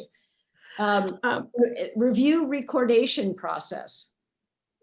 I don't know what that means. So all I'm saying is, I don't have any problem with council saying on this first list, you know, these are all things that that are important, but what I do have a problem with is saying that is giving carte blanche to go work on these things, because I frankly don't understand some of them. Landscape, include environmental benefits, review parking regulations. It makes me very uncomfortable. And again, that's why it's here, is because this was a list that the commission realized this is what they have identified and ranked. and they want to hear back from council, because if there's an item you don't want them working on, they don't want to work on something that you don't want them working on. So let me say, so is the idea then, just so I understand the process here, that the planning commission is asking us to go through, and I'm just going to say the first list for now, because if we go through both lists, we will be here a long, long time. You want us to go through this list and basically say, yes, we want you to look at that. No, we don't. Yes, we agree with your ranking. Whether it's K or Janelle, what is it you want us to do exactly with this list? And I'm just talking about that first list. Katie, you want to jump in on this one? First, because we've never done something like this, I would say a general reaction from mayor and council about this as a strategy. Because I think ever since we started doing comp plans in 2005, Planning Commission has gotten lots of criticism from the public that we don't enact enough of this specified items. And we have done so many reports, many of which say the same thing. And we do a report and then it sits on a shelf. And so I think this is our chairman's way of saying, let's get these ideas off the shelf. Let's examine them. Either they work for us at this time or they don't. Because these are all questions. These are not all things that we think should be done. These are things we think should be asked. So I would say in a general response to whether this is a good way to proceed to make the most of things like the Quinn report, which is from 2014. So I think we would like that. And then some general discussion maybe on how to proceed, certainly not going through this item by item.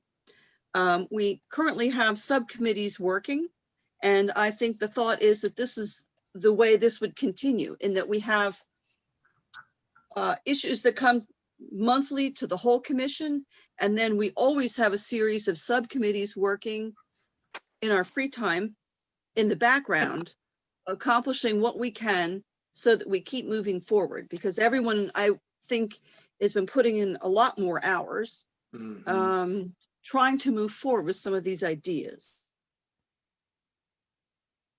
Maybe it would take some time for you all to come up with an answer. Maybe a written response to us would be more helpful rather than a quick response tonight. I'm not sure what you think would be better. I think that's probably a good idea. I mean, for example, on the Quinn report, the major recommendation of the Quinn report, as we all know, was the floodplain regulation, which was, of course, adopted. There are certainly other recommendations in there, but Kay, you've identified two. That's very helpful. For example, I'm looking at the ranks now, and we've got high, medium, high, medium, high, medium, medium, low. How about if the city council, and this is just a suggestion for everybody to keep the momentum behind this going. I mean, how about if the city council took the high and the high medium and so for example, just to make sure that everybody on city council, when it says implement recommendations on the Quinn report, we know what we're talking about, and got back to you on that. Would that, by the next meeting, does that sound like a plan to anybody? It does. Go ahead. I think it's also Kay. a good idea to take a look at, the topics, the education, the housing, the transportation, the categories. And it's like, okay, do you want the commission working on those? I'm going to admit, I think a lot of like the subdivision land development zoning code changes, a lot of those are just minor things that just need to be cleaned up. They fall in the low priority, but they're really easy. Like the one you mentioned about recordation, the reason I've asked for it to be looked at is because it says that actually the city has to record the plan. And we don't, we make the owner, the applicant, record the plan. Yeah, so let's clean up the code a little bit to reflect some of those. That's fine. I think that can just come forward as a staff recommendation. I don't even know but when I say chapter 170, I am thinking in particular of the preliminary consent provision, Right. which requires, in my humble opinion, substantial work. Because we've all seen that it is unwieldy. And that I think, I don't want to speak for other people, but I also think that there is some interest, at least I have a lot of interest, in increasing the amount of information that is available to the Planning Commission and to the council at that early, relatively early, but critical moment in a development request. So We have I talked, we have, wasn't worried about recordation. well, we have talked about adding grading plans and a number of other things, and also renaming preliminary consent, because I think that adds a lot of angst to what the public sees as sort of an idea picking up steam, and once it gets to that point, it being unstoppable. And so a different name for that, I think, would be more accurate and less worry inducing. So I think we're certainly on the same page with a lot of that. I think if we're talking about a massive change in the way that we view our land use, that's something we need to talk about before we revise any of our other chapters, rather than redoing 197 and 170 and then saying, let's zone by floodplain. So there's some of those that are kind of one then the next. I think just makes sense. Agreed, agreed.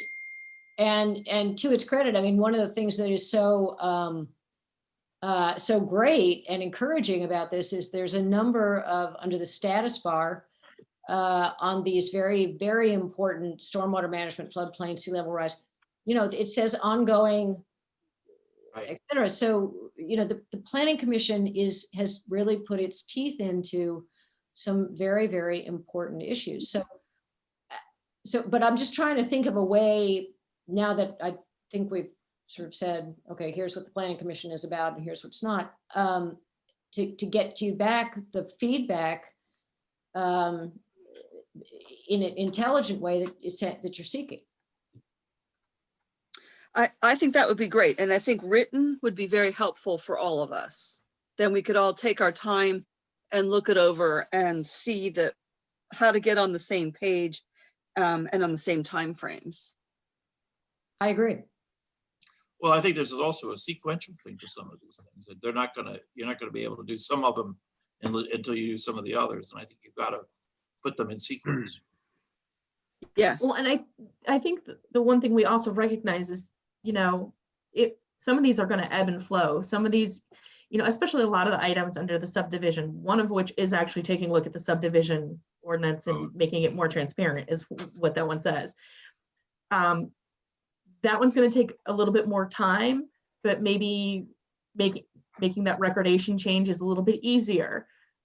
Sea level rise is taking a little bit more time. So you can work on some of the harder items and the larger items while also working on some of the shorter term, easier items. So you continue to make progress on the list. Right. So you don't like have to go like, okay, 1 through 10 are done. Now I have to move to 10 through 20. It's like, okay, what's council looking like as their priorities? Commission's kind of looked at the same way, but also recognizing is like, okay, some of that lower hanging fruit, if we've got a really big project going, maybe we can work on those at the same time. So we're not letting things fall off and then get farther behind. Sure, review recordation process, review signature requirements of plans, review stormwater, well, maybe that's a little more controversial, but you know, those, I agree with you. Those are like we've had a couple of requests, as everybody knows, about the slope of the storm plans, and you know, I mean, that's an engineering issue. Presumably it's fairly cut and dry. I agree with you, but a lot of these are like review number and types of copies of plans required. To me, those are like staff recommendations that can absolutely go forward. But I think what Kay is talking about in terms of what she wants substantive feedback on are, you know, I'm looking at prohibit new lots within the floodplain. That's a big deal. That is a huge That's issue. huge. That's a huge deal. So, I think we would be doing everybody, most importantly, the citizens, a favor in saying, okay, Planning Commission, these are things that we want you to look at. And, and in what order probably would be helpful too. Oh, I've talked way too much. I'll shut up now. But thank you for dividing it into two lists. That solves a lot of the concerns I had. Mayor, may I make a Please, Rob. couple of points? I think, first of all, I'd like to echo Bonnie's opening comment, which was, I just think it was great for the Planning Commission to do all this work and to lay it all out. However, we may wish they laid it out differently. I think it's a very useful document. Second, I agree with Bonnie that it would be great for us to give feedback to the Planning Commission about which, since we have ultimate approval authority, which things we think are the most fruitful things for them to work on. Although I have a lot of respect for their judgment on that myself. But to some extent, they've already exercised their judgment in putting together this document. The third thing I would say, and I think I depart from Bonnie a little bit on this, is I'm not sure the Planning Commission needs to be too concerned about staying within the confines of chapters 170 and 197. Because when I look at our ordinance, it says the Planning Commission is governed by the state statute, Title 22, Chapter 7. And in that chapter, I find that this from the state, the Planning Commission shall have full power and authority to make such investigations, maps, and reports of the resources, possibilities, and needs of the city or town as it deems desirable. So I think Bonnie's right that there's plenty in 170 and 197. For instance, preliminary consent alone needs a lot of work. But I don't think we need to worry about telling the Planning Commission to play exactly within the lines. Well, it sounds like we all agree that there's plenty here for the Planning Commission to work on in its core responsibilities. And, that'd be my suggestion. In our feedback, do you suggest that we use the similar ranking system as the Planning Commission so that we can come back ourselves with high, low, medium in a separate column, see where we're matching up? Is that what do you think is a good exercise in seeing where our priorities lie? I think that would be helpful if you had other ways of organizing some of these. I think we're open to any of that, because the thing is, these are all questions. So some of them, okay, I'll go back to consider rezoning by floodplain. So what if we say that's top priority to consider it, and we consider it and we decide the answer is not for us at this time? Then that changes the way a lot of the rest of this would be adapted. So I'm thinking maybe figuring out kind of which are the linchpins, start with them, but then also have kind of other items that are more achievable by a subcommittee, because clearly some of these things are going to take public hearings, maybe surveys.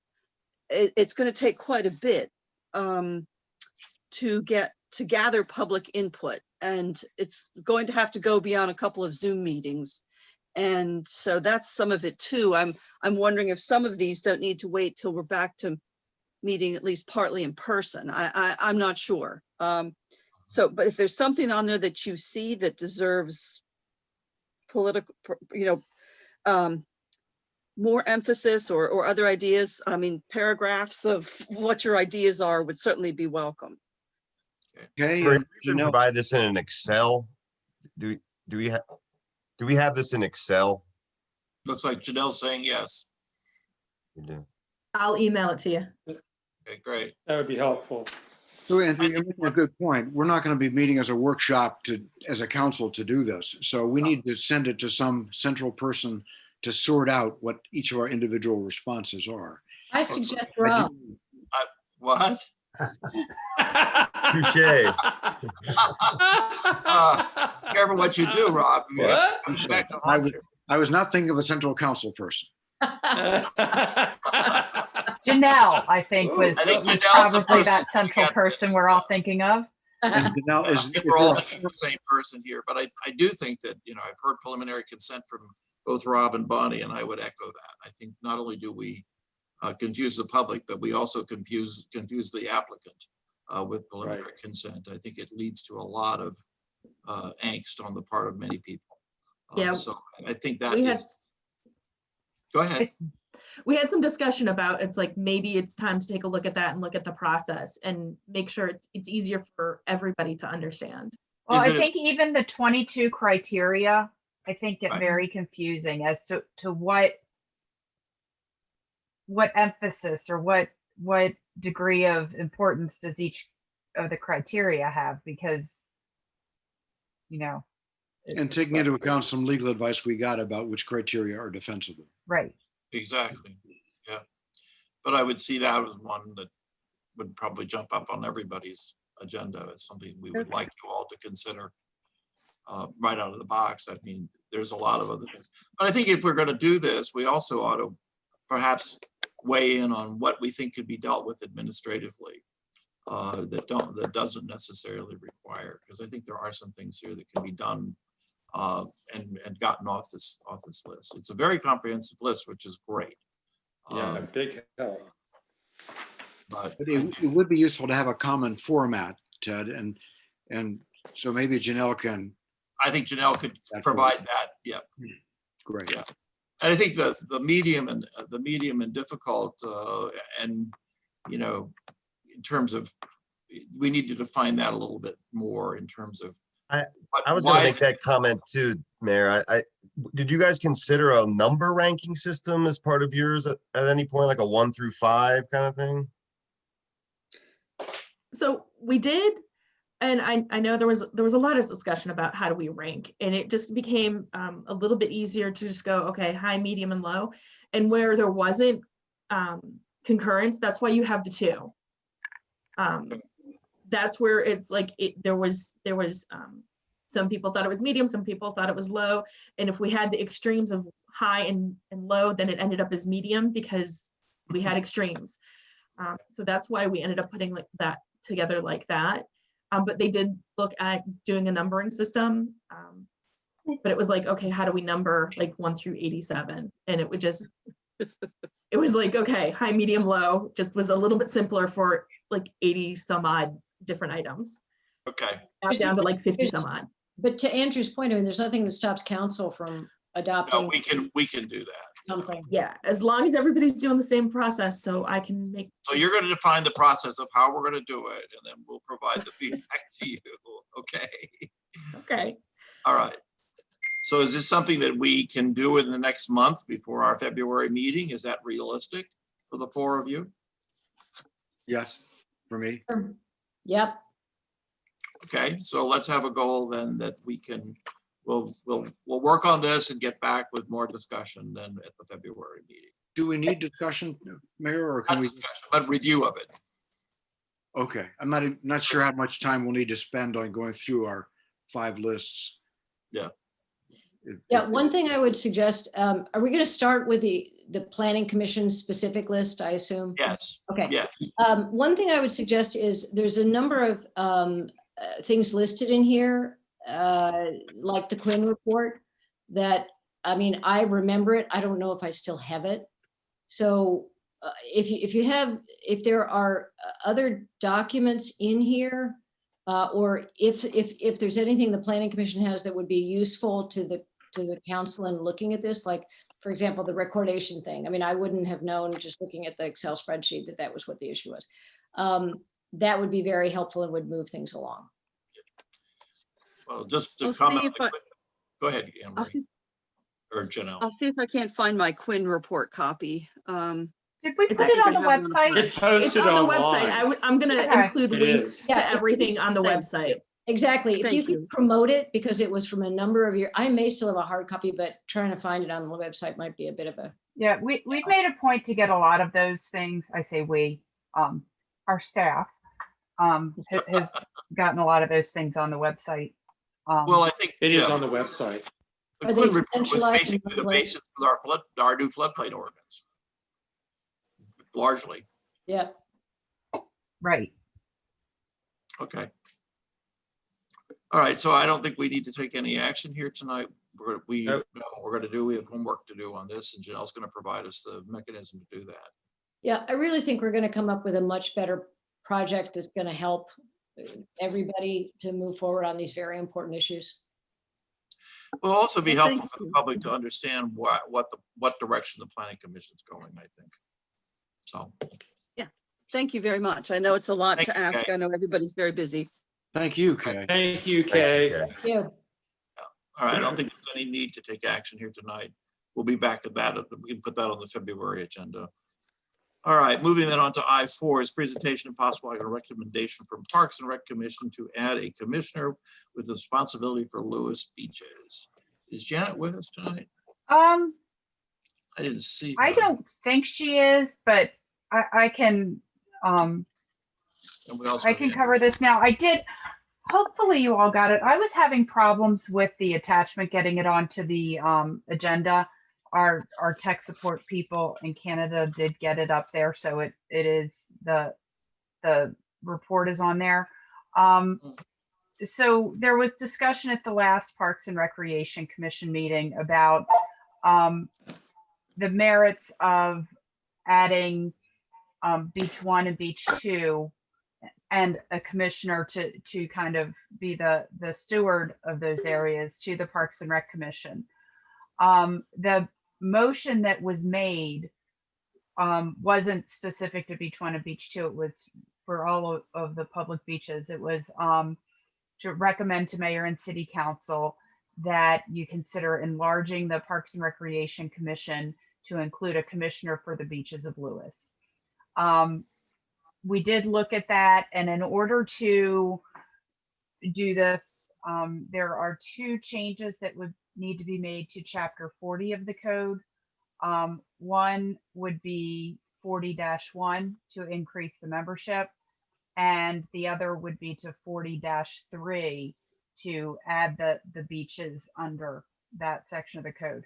So we did not prepare a draft. We weren't sure, kind of where council was going to come down on this. If you want, again, the initial discussion started with Beach 1 and Beach 2, and then it kind of expanded to, I think by the time that they made the motion, to the entirety of Lewis Beach. Hold on, we have a hand up. Oh, and Betsy's got her hand up. So when we get to public comment, we can talk about that. Okay. Mr. Williams, did I miss anything? No, that's basically how the conversation went down in Parks and Rec. Okay. Was there Um, any discussion about Roosevelt Inlet specifically, or did you Oh, just more? yeah, there was, but I mean, that kind of morphed with the discussion of whether you include the whole beach or not, but I think there was definitely discussion around limiting it, first up front to Beach 1, Beach 2, and then potentially Roosevelt Inlet, and then it morphed into, do you cover the whole beach? All right. Comments from council? And then we've talked about this before. And Kay participated along with former Councilman Dennis Reardon and Anne Marie and I in a conversation about improving things at Beach 1 and 2 over the last couple of years. And that worked out very well, but we didn't consider adding a Parks and Rec commissioner at that time. We considered it and set it aside and had this small committee work on some things. And Kay, if you want to comment on that, I think that produced some good results, but it doesn't address the overall idea of how important the beaches are. And does there need to be a particular steward on Parks and Rec to address that? Thank you, Mayor. I agree completely. I mean, 5 years ago, I asked to be named that commissioner because this is one of our largest recreation areas in town, and it does need stewardship. Like we have the fences protecting the dunes. The lifeguards, I think, feel much more support in their building has been improved, new chairs, the benches are watched over. The canopy rule has been very successfully no canopy rule has been successfully implemented, no smoking, masks on the beach. So I just feel it's a very important thing to do. At the time, I was told that meant too many people at the table, which I think is not an acceptable reason to not have communication between the guards and the visitors who go to the beach and the city to do what we can to make improvements. And not all the improvements cost money. Some of them are just rules about things like fishing and kiteboarding and being safe and respectful. So I continue to think it's an excellent idea and would improve the beaches and really round out the whole point of Parks and Rec. Okay, thank you. Members of council, care to comment? I would just comment that I think since it would be a new position essentially, and it would be one of our larger parks. We made it the entire beach, that maybe we consider trying it on as beach 1, beach 2, areas where there are, essentially lots, if you will. But that's yeah, that would be my comment. I agree with Kay that I think it's potentially an area that could use stewardship on a regular basis. Yeah, I listened in to just to echo what Andrew just said. I listened to that Parks and Rec meeting, and it did start with concern over beach 1 and beach 2. My recollection is particularly around landscaping issues, which was interesting because Warren Goldie, who is one of the commissioners, said that Lewis and Bloom had tried landscaping the beach, the bathhouse at beach 1 a couple of years ago, and the sand had just taken whatever they had tried. So I do think that the initial idea from Parks and Rec was about beach 1 and beach 2. And I don't, I simply don't recall whether there were specific concerns that were articulated about the balance of the beach, which is, it's a mighty big area for someone to take on. And I mean, I like the idea of starting with beach 1 and beach 2. But I will say, if the will of council is to have all of the beaches be under the review of a commissioner, we need to give them, we need to give her, whoever that commissioner is, who has got a lot of energy. I think we need to give them some parameters about what it is we expect them to do, because just to say you're now responsible for the entire beach from the state park to Roosevelt Inlet is a mighty tall order. Well, I'm sorry. Go ahead. No, go ahead, Anne-Marie. Oh, well, Marty Thompson has her hand up and she's a member of the commission. Do you mind if I bring her to the table? All right. Marty, joining us. Are you there, Marty? There you are.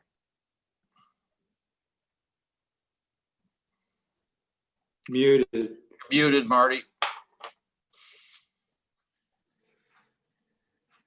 Mute. Okay. Okay. Yeah, I just wanted to mention that the initial presentation to us, the recommendation was to consider a commissioner for beach 1 and beach 2. But as we talked about it, first of all, none of us know what the boundaries are for beach 1 and beach 2. I mean, you go out there and you keep walking and you end up at Roosevelt Inlet eventually, and I don't know even what the boundaries are. And yeah, we all know that there are issues as to benches and things like that, but there are many other issues along the beach that are the same at beach 1 and beach 2 as they are down the road, all the way to Roosevelt Inlet, including things like policy on bonfires and policy on gatherings and yada yada. It goes on and on. So I was the one that made the motion to cover all the beaches with a commissioner, because I don't even understand how you could segregate it, to tell you the truth. Why would you want a policy that applies to beach 1 and not the rest, So I also understand that none of the commissioners have regulatory authority, not for any of the parks, not for the trees, nothing. It's not that we can lay down the law. It's that we basically keep an eye on things. We do what we can within our purview. And if something needs, if we need to lay down the law, then we have to go to the city hall and sometimes to mayor and city council. So that's just the way the Parks and Rec Commission works. As far as it being a big area, yeah, it is. And I think it's possible we might want 2 commissioners the same way we do with GHP Smith Park because it's big. Our initial recommendation was to start with 1 and see how that goes, and maybe think about expanding it depending on how that goes. But if you want to start out with 2, that would be okay too, from my point of view. So. Thank you. I have a question I'd like to ask. Sure, Jim. Are the beaches presently considered a city park? No.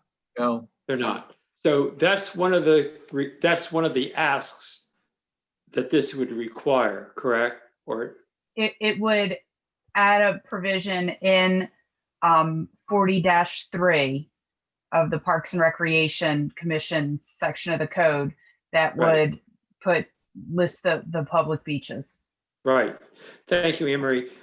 Who presently within our city staff meets the responsibility of, I'll call it patrolling, the oversight of the beaches? Who's responsible for that?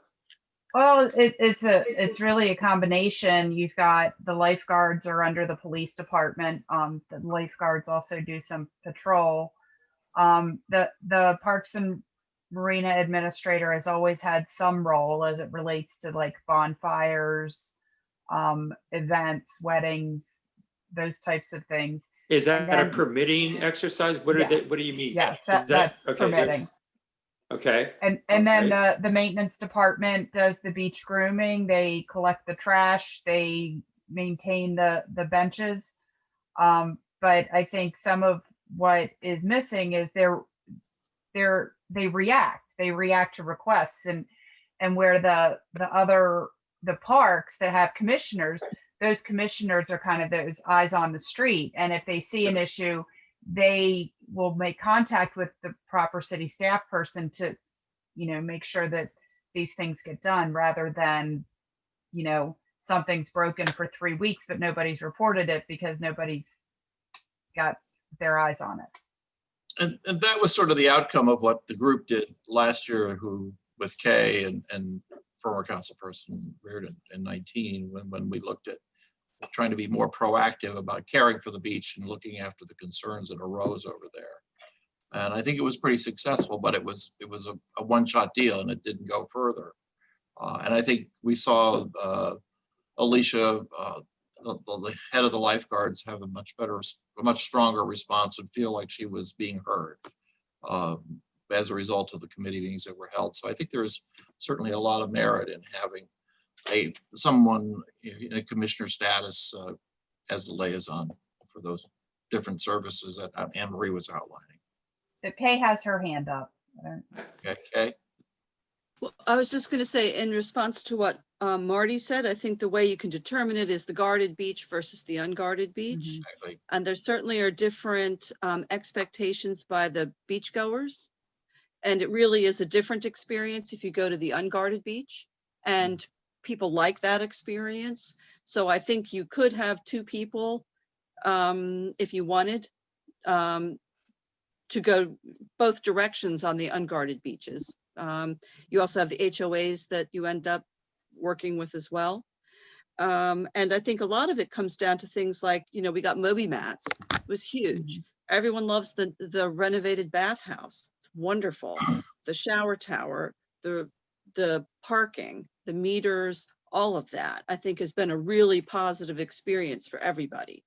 And I think we can build on even small changes, make a big difference. Those Moby mats make the beach experience possible for a lot of people, and it improves it immensely. So those kinds of changes I would like to see coming. And if you move forward with this, I would certainly volunteer to be some sort of liaison with beaches 1 and 2. I think it's a great idea. Thank you, Kay. Any other comments? Okay. Want to take this, should we move then to consider the possibility of adding a commissioner for beach 1 and 2?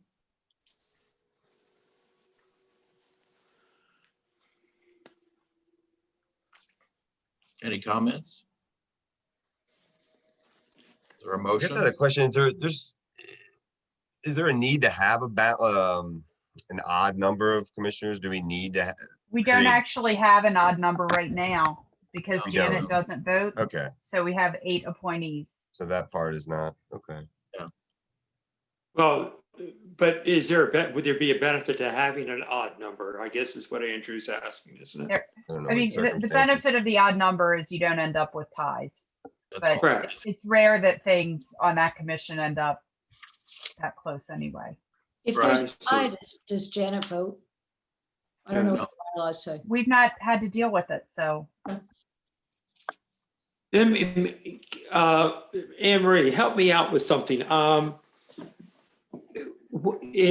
Janet's position, what is she expected? What is her job? What is she expected to do in her position?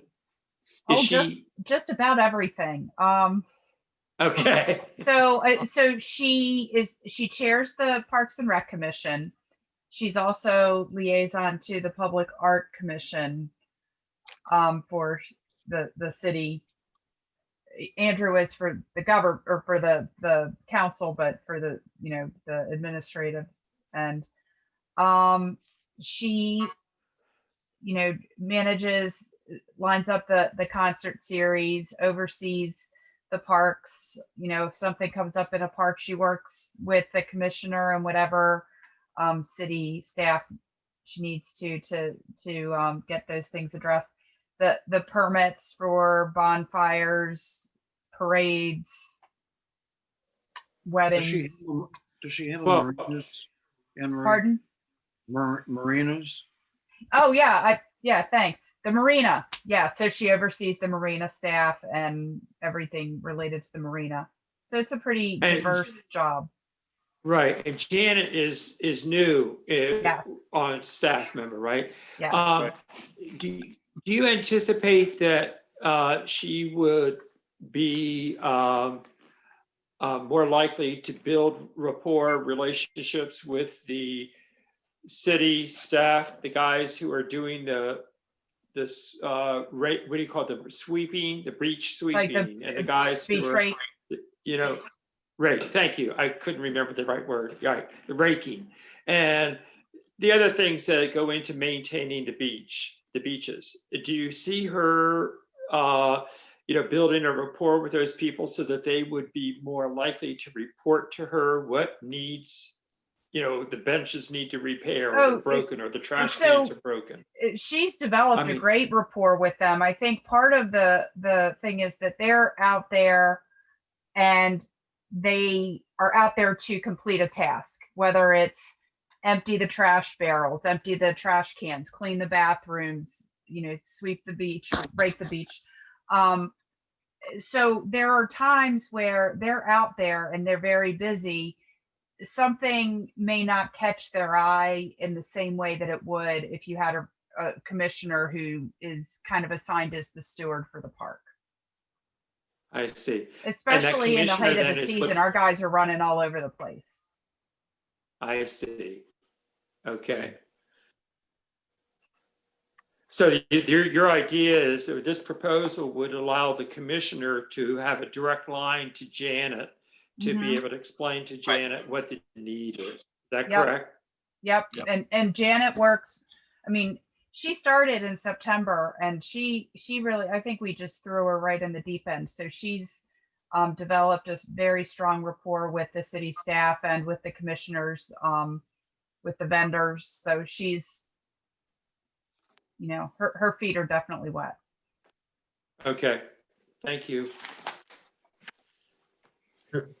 I'll go back to my question around the Commissioner, I don't want to go down a different rabbit trail, but my thinking was if you're going to add one, we needed to add two. I think Great Marsh Park, in my mind, is also potentially in need of a commissioner because there's still no development of a master plan there. Right. And Yeah. I think potentially having a commissioner look after that park may spur that as well. So that I know we're talking about something, but in terms of adding commissioners, that potentially may be another one we want to consider. And that would be a topic for another council meeting. It's not on the agenda tonight. So I guess I'll go ahead and make a motion then, and I'm going to use Kay's phrase in my motion is I recommend the appointment or creation of a parks commissioner to look after the guarded beaches of Lewis. I'll second that. Thank you, Bonnie. Is there any discussion? Hearing none. All those in favor? Aye. Aye. Any opposed? Okay. All right, I think, So- Before you move on, can I, from a kind of next step standpoint, what we can do is we can draft an ordinance Right. to add the commissioner and to also add language to include the guarded beaches in Right. the purview of the commission. mhm. I And, think Marty had another question. okay, I have a question. I think we also had a volunteer for the commissioner. Kay's still with us. Yeah. You're muted, Kay. Will this, I should have asked this question earlier. Will this, by bringing the beach in under Parks and Rec, will this have any impact on our budget? Probably. Oh, we already care for it. yeah, I mean, I guess that it could be that a beach commissioner may request new benches or, money for landscaping or something, but I don't anticipate any major change because like the mayor said, we're already doing it. Okay. That, and we Thank also, you. a lot of our benches have been built by volunteers. Okay. Home Depot folks had built several of the benches out there a couple years ago, I believe. Okay, thank you. And Andrew, as a liaison to the Parks and Rec, do you anticipate any hit on the budget for this? I mean, well, as Anne Marie said, I think they tend to get budget, but it's not extensive. And I think in this case, it would involve things that we're already budgeting, things like repairs, and Right. there may be some things in the future where if the commissioner maybe decides there could be some additional active recreational things potentially, but Okay, for the Or better, if it's gonna extending the improve Moby mats could be yeah, if it's gonna one. improve the experience of someone in Lewis or a okay, visitor. Yeah. I thank mean, you. Just I think, one. Tim, you raise a good, I think you can assume that there will be some suggestions. I'd be surprised if there weren't, but I don't think it'll be a budget breaker. Okay, thank you very Marty, you much. had a question. Or did you want to comment So further? Marty, oh, yeah, you can unmute Marty. Yeah, my question is, when you say guarded beaches, they're only guarded during the height of the season. What does that even mean off season? Does the commissioner lose any authority? I assume what you mean is It's just to define the area in my mind. during the whole year, but Yeah. Yeah. It's Yeah. beach one, and beach to two. me, it would be less confusing if you just said beach 1 and 2. And because then you eliminate any potential confusion about what happens during the part of the year when they're not guarded. Okay. I'd like to give those beaches proper names, but that's another. Yeah, I Thanks, agree, yeah. Andrew. Yeah, let's get on that one. Okay. Kay has her hand up. Well, I wanted to say that we had gotten, I believe, Ernie Lopez helped get funding for the Moby mats, which are not He cheap. funded them. He and Steve Smith Yeah. funded. Yes, and that was thousands of dollars. So that was a real coup to get that done because it's not cheap, and they're physically heavy to move around for sure. And like I said, if you need a volunteer, I would certainly do it. I'm there all the time. So I would be happy to do that. Well, one of the other things I think that as a park commissioner will help is we have the Lions Club that's over there too. And we've run into some issues in the past in terms of making sure that what those activities are and how they're interfacing. And I think having a park commissioner who would interface with the Lions Club would be helpful as well. So I think that's a very prudent thing to consider. Okay. Okay, so we'll probably bring that back next month with the changes that need to be made to chapter 40, or right? Right. May I? 40. Yeah, may 40, I request 40-1, like, 40-3, yes. may I request like a 2-minute break before we get to the next issue? Okay, 2 minutes, okay. And I'll Mayor, second that. Mayor, I don't know if you've seen my chat, but when we come back, could you allow me to revert to I1? Okay. I saw you, I saw it, I was just not there yet. And it's guarded, it has to do with guarded beaches, so it's kind of relevant. Okay, Thank all you. right, all right, thank you.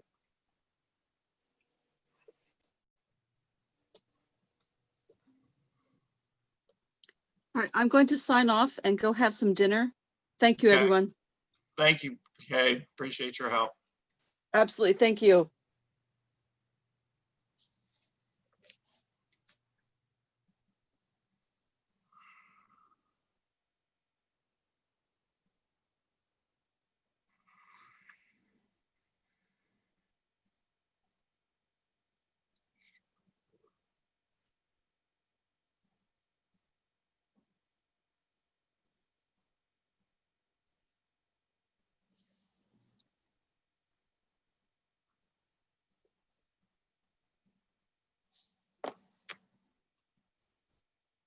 We literally lost everybody.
Thank you. Okay, thank you.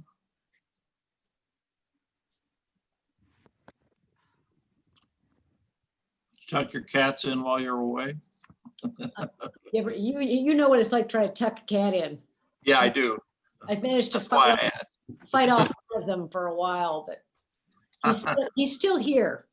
Okay, I thought I saw a dog on Tim's desk, a dog on the desk. there was a dog on Tim's desk. It's not on Tim's desk, it's in Tim's lap. He, the hearing the voices gets his attention. He gets very anxious. He's, well, where are these people? You know, so he's on my lap. Does he watch television too? No.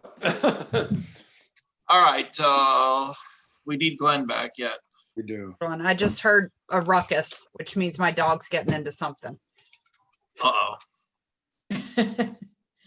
That's the fastest I've ever seen anybody get, go off video.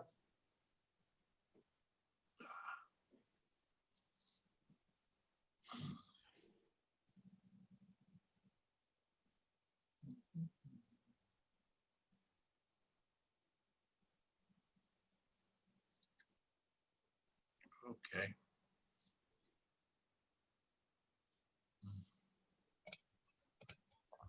Yep, he was getting into a trash can, nothing like Kleenex for dessert. Oh, Oh, God. Hey. Yeah. I'm reminded why my kids still don't have a dog. Ted, we do need Glenn, but since he's not here, do you want to go on to something else and then we can come back? We can do that, okay. Okay, we can certainly, I think we can take care of I-5 pretty quickly. Presentation of possible action on a resolution to set a public hearing to accept the input on the ordinance to enact a moratorium on the application of requirements of section 197-75 of the municipal code of the city of Lewis to properties located between the Lewis and Rehoboth Canal and the Delaware Bay until such time as the provisions of this section are amended. We talked about, we've had some discussion about this. We've got a What is it? hand up. Are you, Okay. Do we have a hand up? I didn't see. Oh, yes, Rick Wells got a question. do you want me Okay, to unmute? Yeah, let's go ahead and unmute him. Yeah.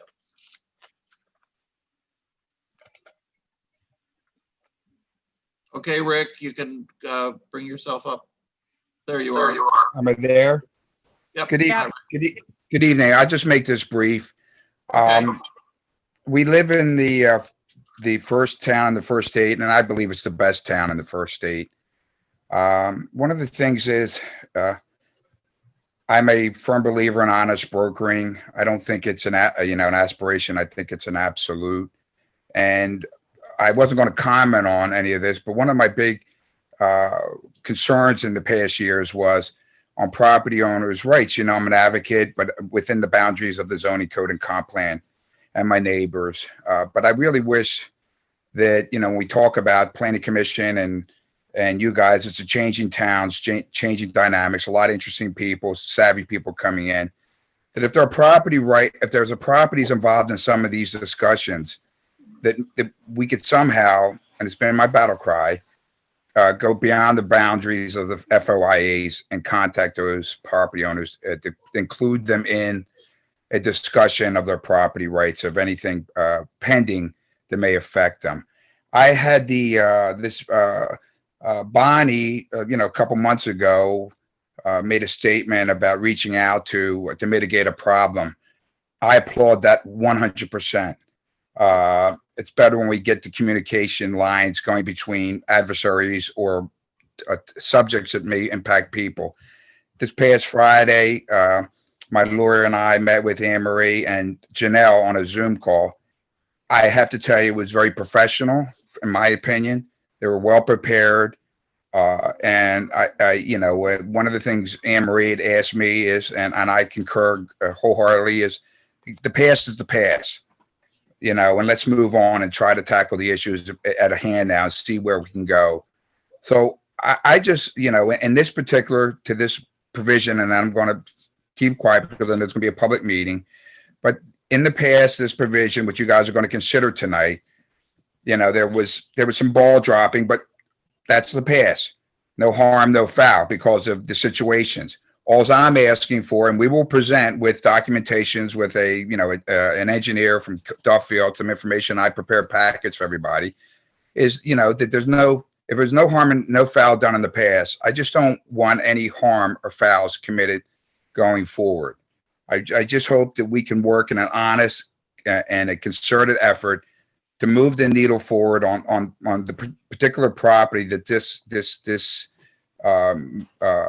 this issue came up with over a year ago. I believe we're heading in the right direction, and I hope we can have an outcome that's positive for both the city and me. Thank you. Thank you. Appreciate your comment. Okay, so the idea is to set a public hearing here. There's no decision here tonight to get public input on this. Anne Marie, we floated some dates. We were looking at doing this the 1st of February, I believe. A year, well, you did. We can't. Sorry about that. If we I did, think we're doing the other one the 1st of February, right? right. So we could do this the 3rd or the 4th of, Gonna do it the 3rd or 4th. Okay. well, or no, we could do I think it I the thought you were same doing the night. same night. Okay, never mind. Yes, I'm sorry. Okay. Okay, so we can do this on the 1st of February. What the date? Before we Arrange a 6 date. o'clock sequentially. Before we arrange a date, is there going to be discussion? Yeah, sure. Go ahead. It seems to me we've got two questions that we ought to deal with. One is whether we have any latitude to make a change as a city to relax a state requirement. For that, it would be useful to have Glenn's input. And the other is whether, although the aquifer we're advised that feeds our drinking water wells isn't affected by the water that goes into Lewis Beach, does it help protect against saltwater intrusion into the drinking water aquifer? Correct. Before those questions are answered, I don't think there's any point in having a public hearing. So I would suggest that we get those questions answered and then address the question. Meanwhile, I don't think we should be relaxing our vigilance in trying to protect our drinking water. Glenn, do you want to comment? What did you say, Ted? Yes, if I wanted to comment. So obviously, state law is a state law. We can't and should not ignore state law. We've recognized some difficulties in application of the state law in that area. And I think that there is perhaps an ability to have certain areas exempted if the science is right and would allow for it. And that's a question that needs to be answered between DENREC and the city. We don't have the answer to that yet. So, you know, to your main point, you know, can we simply look past the state law? No. No. I will speak to what Rob, I think what I understood Rob to say, and that is I think that it would be prudent for us to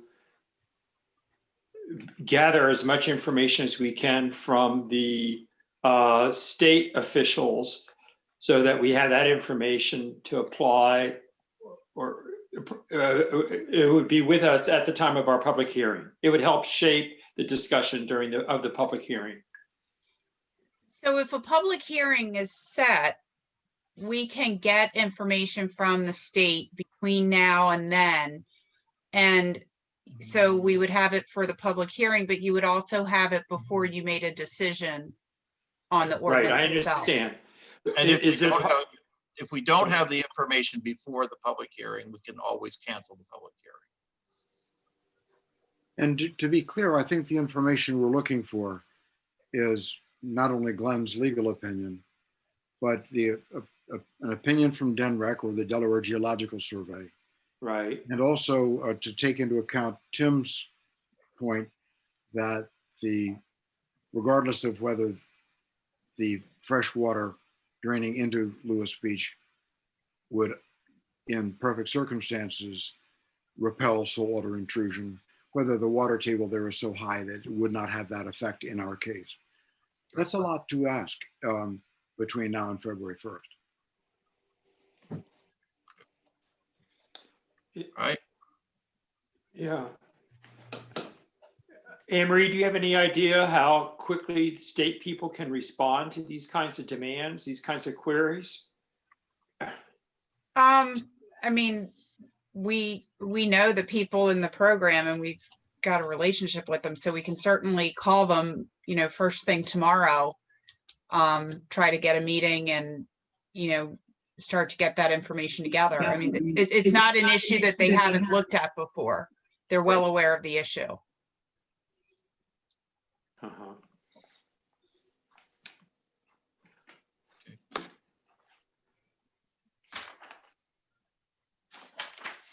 So what is your pleasure? My view is, why don't we go ahead and aim for as soon as possible, and if needed, we can defer. But I mean, I agree that it's a good idea to have as much information as possible out in the public, so that people can knowledgeably comment. Right. Be information all of us would benefit from. Yeah. Yeah. So I'm inclined to shoot for the February 1st date, and if we don't have the information, we don't have the information. But I think we need it, but. And could we agree that if we agree to have a hearing on the 1st, that if we don't have the information from the authorities, the regulators, that we pull the meeting, that we don't have the hearing? Yes. Is that? Yep, I think that's what we've been talking about. Okay, I just want to make sure that that's the ground rule here. That's what our understanding is. Rob, are you good with this? I am, Tim. Thank you for clarifying that. Thank you. All right, yeah. Let's All right, call so the- is there a call the motion vote. to set the public hearing on the 1st of February? Right. I'll second. Did you make a motion, Bonnie? I'm sorry. Nope, but I will. Andrew, I'll I'll go ahead. second Andrew. I'll make the motion.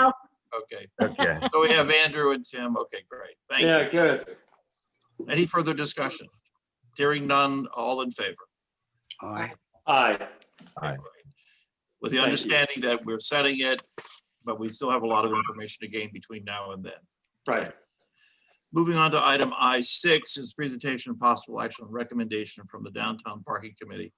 Andrew and I have been working with the other members of the committee on several recommendations. There'll be an entire report coming forth at the end of the month, but there are a couple of items that have moved along very well, and we wanted to bring you up to date on what's going on. We've talked for a long time about the M&T lot, and we seem to have moved past the hurdle that we came up with last year. And Charlie O'Donnell is on. Maybe Anne-Marie, you could bring him up to a panelist as well. Charlie, there's been considerable discussion with M&T and with Mr. O'Hare, who owns the Hotel Rodney, and they have been involved in this as a player as well. You'll recall that last year when we talked about this, the cost of making the modifications necessary to maximize the parking lot came in quite high, even though we were talking about proposing to divide those costs out. Unfortunately, in order to benefit everybody, the cost of the distribution of who was benefiting was going to be inequitably split. And so Charlie went back and looked at it again, reducing the amount of revision that needs to be made to the lot. I wanted to tell you that M&T we do not have the contract revised, although it's the same contract we looked at last year. Updating it for dates, we should have, I would think, the contract. They've agreed in principle to a 2-year contract with them paying for the cost of seal coating and striping the lot. And he has revised the plan to come up with a scenario that brings the cost down considerably. And at that point, I'm going to turn it over to you, Charlie. Do you mind if I share my screen? Absolutely not. Please do.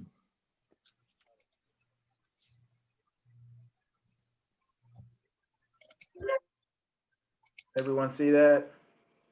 Yes. Yep. So this is the reconfigured M&T lot, and really what we've done is increase the number of spaces from 27 that exist right now to 33 as part of this plan. And the way that we've done it is very simply just by seal coating and restriping the parking lot. If you go out there right now, this area right in here, this aisleway is extra wide, way wider than it needs to be. So we basically just kind of squeezed in a lot more spaces. And this opening right here to 3rd Street is really wide too. So we've just been able to create 6 additional spaces, simply by seal coating the lot and restriping. We're not making any real structural changes. You may recall that we were looking at revising the location of the dumpsters, and all that is out of the project now. So we were able to get the price down to $12,639 for the entire project with a proposal from Straight Line Solutions. So it's just, for me, it's a very cost-efficient way to increase parking in downtown area, and not really upset the apple cart in terms of this lot. And that price that you quoted does not include the cost of the meter, which would be approximately Correct. $8,500. This So- paid ticket station down here would be at the cost of the city. Right. So basically, the seals coating and striping under the present discussion, which is yet to be completely finalized, will bring this in, you know, this with M&T paying for most of that, bring it in quite reasonable cost outlay for the city. Just want to get you up to date on what's happening there. Hopefully by next month, we'll have the actual lease in hand from M&T and we can go from there. So that is one activity. Andrew, do you have anything you want to add about that since you're Well, just one of the things that was discussed was the difficulty potentially of acquiring one of the meters. Is there any update on whether that would get to us in time to make a difference from a revenue standpoint? Spoken like a treasurer. I think Anne Marie had indicated that if we didn't get one in time, that we would perhaps take one from one of the beach where we have multiple station meters. Okay, so there is an answer for that. And then the only other thing I just wanted to raise is, in this scenario, would we be looking to have a revenue sharing scheme with M&T? The first year, there's none. After the second year, there is one. It's 20%. After the second year or during the second year, Ted? It's only a 2-year lease. That's right. So it's during the second year then? Okay. I have a question or two. Can I speak up? Sure. Charlie, does your proposal include any lighting for this parking lot? No.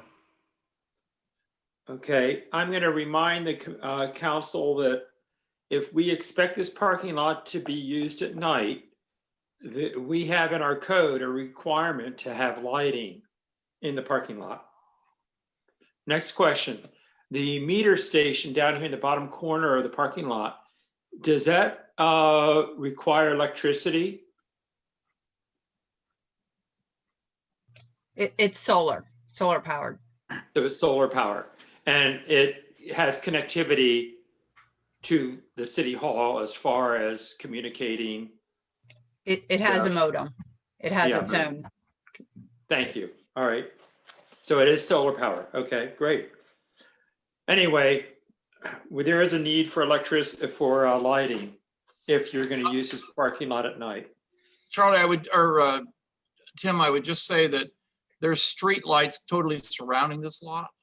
I'm not sure that there's security lighting on the back of the bank building. And there's security light on the building on the back of Kids Catch. I'm not sure that we would really need additional lighting to adequately provide light for this parking lot. And keep in mind that the immediate adjacent lot is a city lot, which has functioned well for many years without any lighting because of the street lighting and the security lighting on the back of that building. So I'm not sure that there is a need for additional lighting in that lot.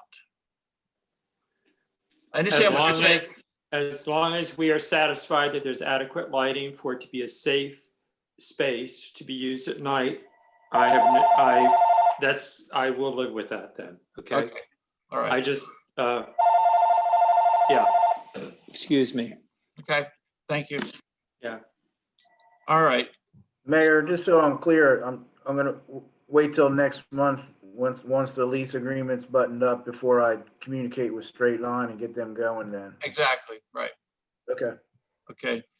And then the next one we wanted to call to your attention that as a result of the discussion was, and here again, Charlie did a really good job of looking at 3rd Street and Park Avenue and the possibility, while these streets have been available for parking, they've never had delineated spaces. And he's looked at this, and the committee looked at it very carefully and came up with the idea of delineating spaces on one side of the street. And Charlie, you want to talk us through that for a moment? Yeah, we did look at delineating spaces on both sides of the street, but it created such a narrow aisleway for traffic flow that it really was unsafe, and that it was only a 14-foot travelway. So way below, a 24-foot typical requirement between parallel parking spaces. And these are parallel parking spaces. So we were able to generate, 32 on West 3rd Street from Ship Carpenter to Queen Anne, and 22 on Park Avenue from 3rd to 4th. And pretty much showing the way way this concept has them. And this would be a project that we wouldn't bring in a contractor to do. I would just coordinate with Rick Melendez and his crew one day or several days to get this done out in the field. This would be non-metered parking that would just be defining space that is currently just open parking. And I think what we have admired about all of this is that in order for these things to be successful and ensure they get used, the signage portion of that we've been talking about for overall citywide is a crucial element to make sure that people know and can identify where parking is available.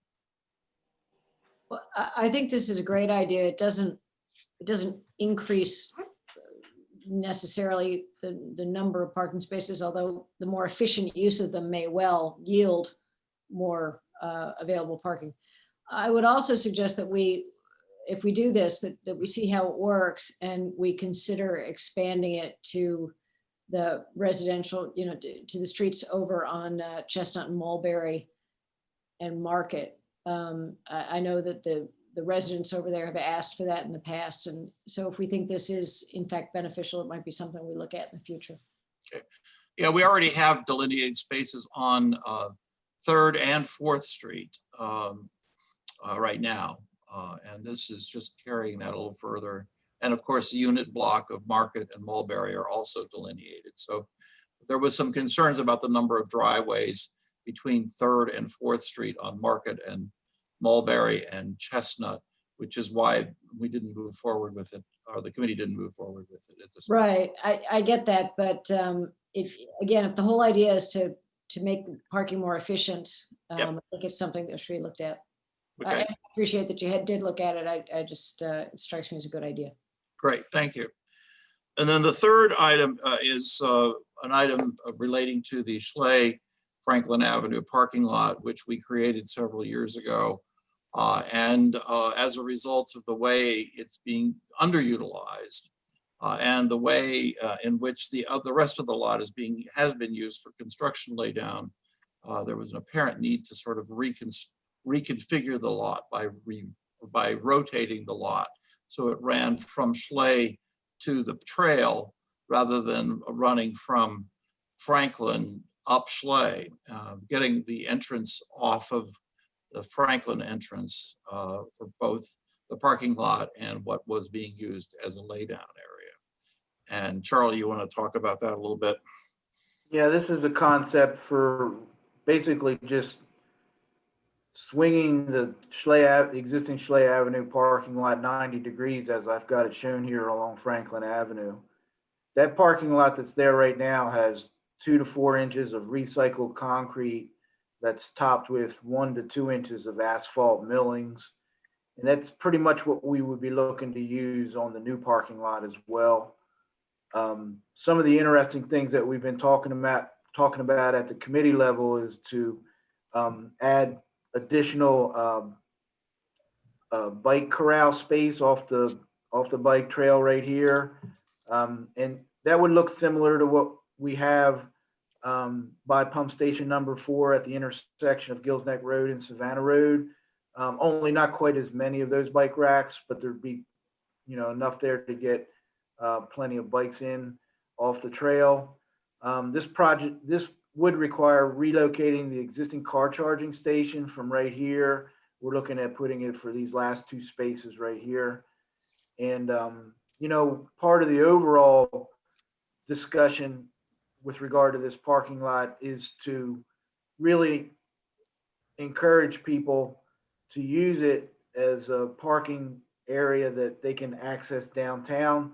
So we want to be able to create ADA compliant access to the Franklin Avenue sidewalk system, and we've got that shown in concept right now. And then also, as part of the disguising effort or masking effort, we've got landscaping shown here, which, it's just all concept right now. This particular project would need some work and would need a contractor, would need some design work to finalize just some of the issues that are outstanding yet. And we do have one ADA space, by the way, shown up in this corner. I think what we heard at the committee level was that there are many people who are coming off the trail at Franklin Avenue to gain access, and putting parking there would encourage them to leave their bike there and walk into the city. Yeah. The other dynamic, Mayor, as you recall, was we were getting feedback from the neighbors there that bikers were tending to park on Franklin Avenue and then using the trail because they didn't recognize Schley necessarily as a viable option because of the look of it. So the idea here would be that by improving that look, you get some people potentially that would use that lot, therefore freeing up parking for the residents that actually live on Franklin there. I have a question, Charlie. I'd like to ask you. First of all, thank you for your design work. I like this the conceptualization here. With respect to the ADA compliance and the access to the Franklin Avenue sidewalks, are the sidewalks that run along Franklin Avenue ADA compliant? Yes. Okay, thank you. And all from there all the way down to Kings? Yes. Thank you. Yeah. Franklin Avenue was rebuilt in the mid-2000s, well after the ADA compliance regulations were put in place, and the city began designing to them. Okay, thank you. So again, we just wanted to bring you up to date on what's going on at the committee level. There are still other considerations. We're going to have a meeting, and Good we'll have job, thank you. a report at the end of the month. Just two quick comments. I understand what Andrew's saying about the people on Franklin. I worry that if this becomes a popular parking area, you're just going to have overflow going on to Franklin. But let's give it a try. I think we have to. And the other thing is the bike parking lot down by the bridge has unfortunately not been very successful. It gets precious little use. So if we're going to have another bike parking lot, I really strongly suggest we be modest in our preliminary goals rather than spend thousands of dollars for something that people aren't going to use. Because if they park their bikes on Franklin, they're not going to walk into town. They're going to drive their bike. I mean, I can't believe a bicyclist will leave their bike on Franklin, then walk into town. They're just going to ride their bike into town. So, let's put a rack up or two, but let's not go crazy until we see whether there's some uptake on that.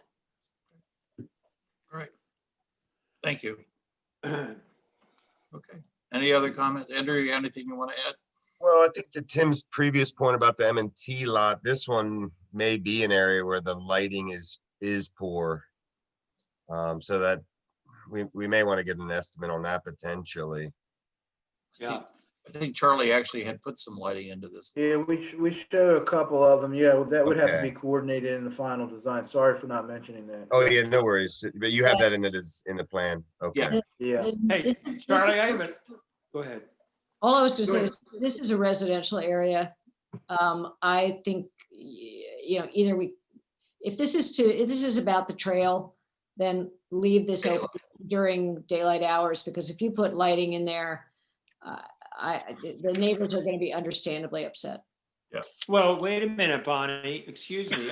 In the past, the council has suggested that this Schley lot be used by employees, who work in the downtown area, and restaurant employees who would be able to walk to this lot at night. In the past, that's been the expectation.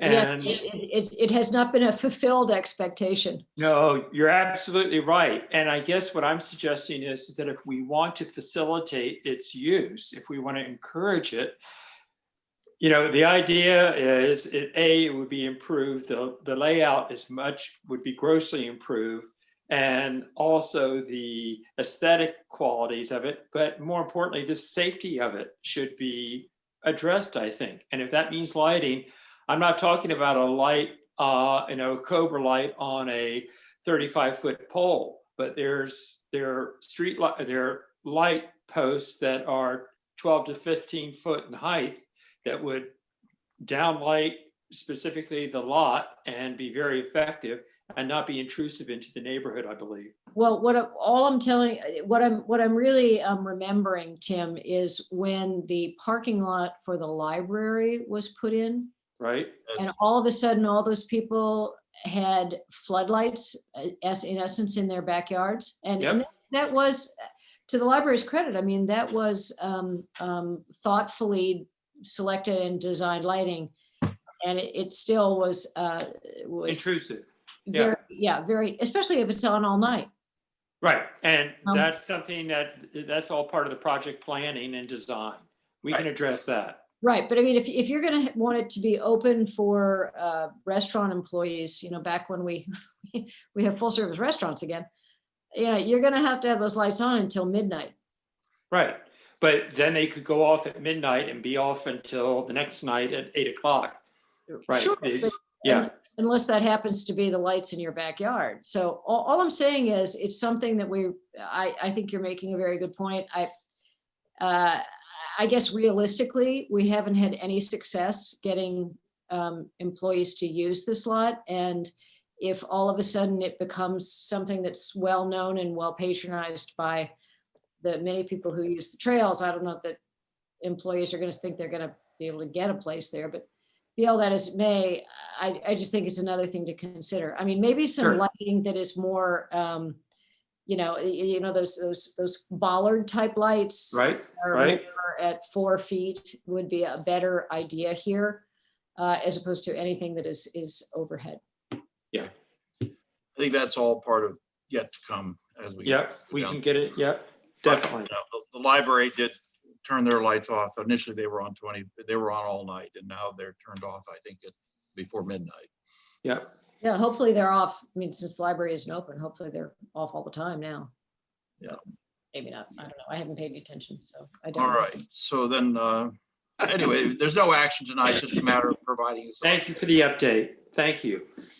Moving on to I-7 is discussion and possible action regarding an amendment to the small cell wireless facilities ordinance. Okay, Janelle. Thank you. So as we were finalizing the ordinance, we recognized that there was a section in the code that said details to come or details needed.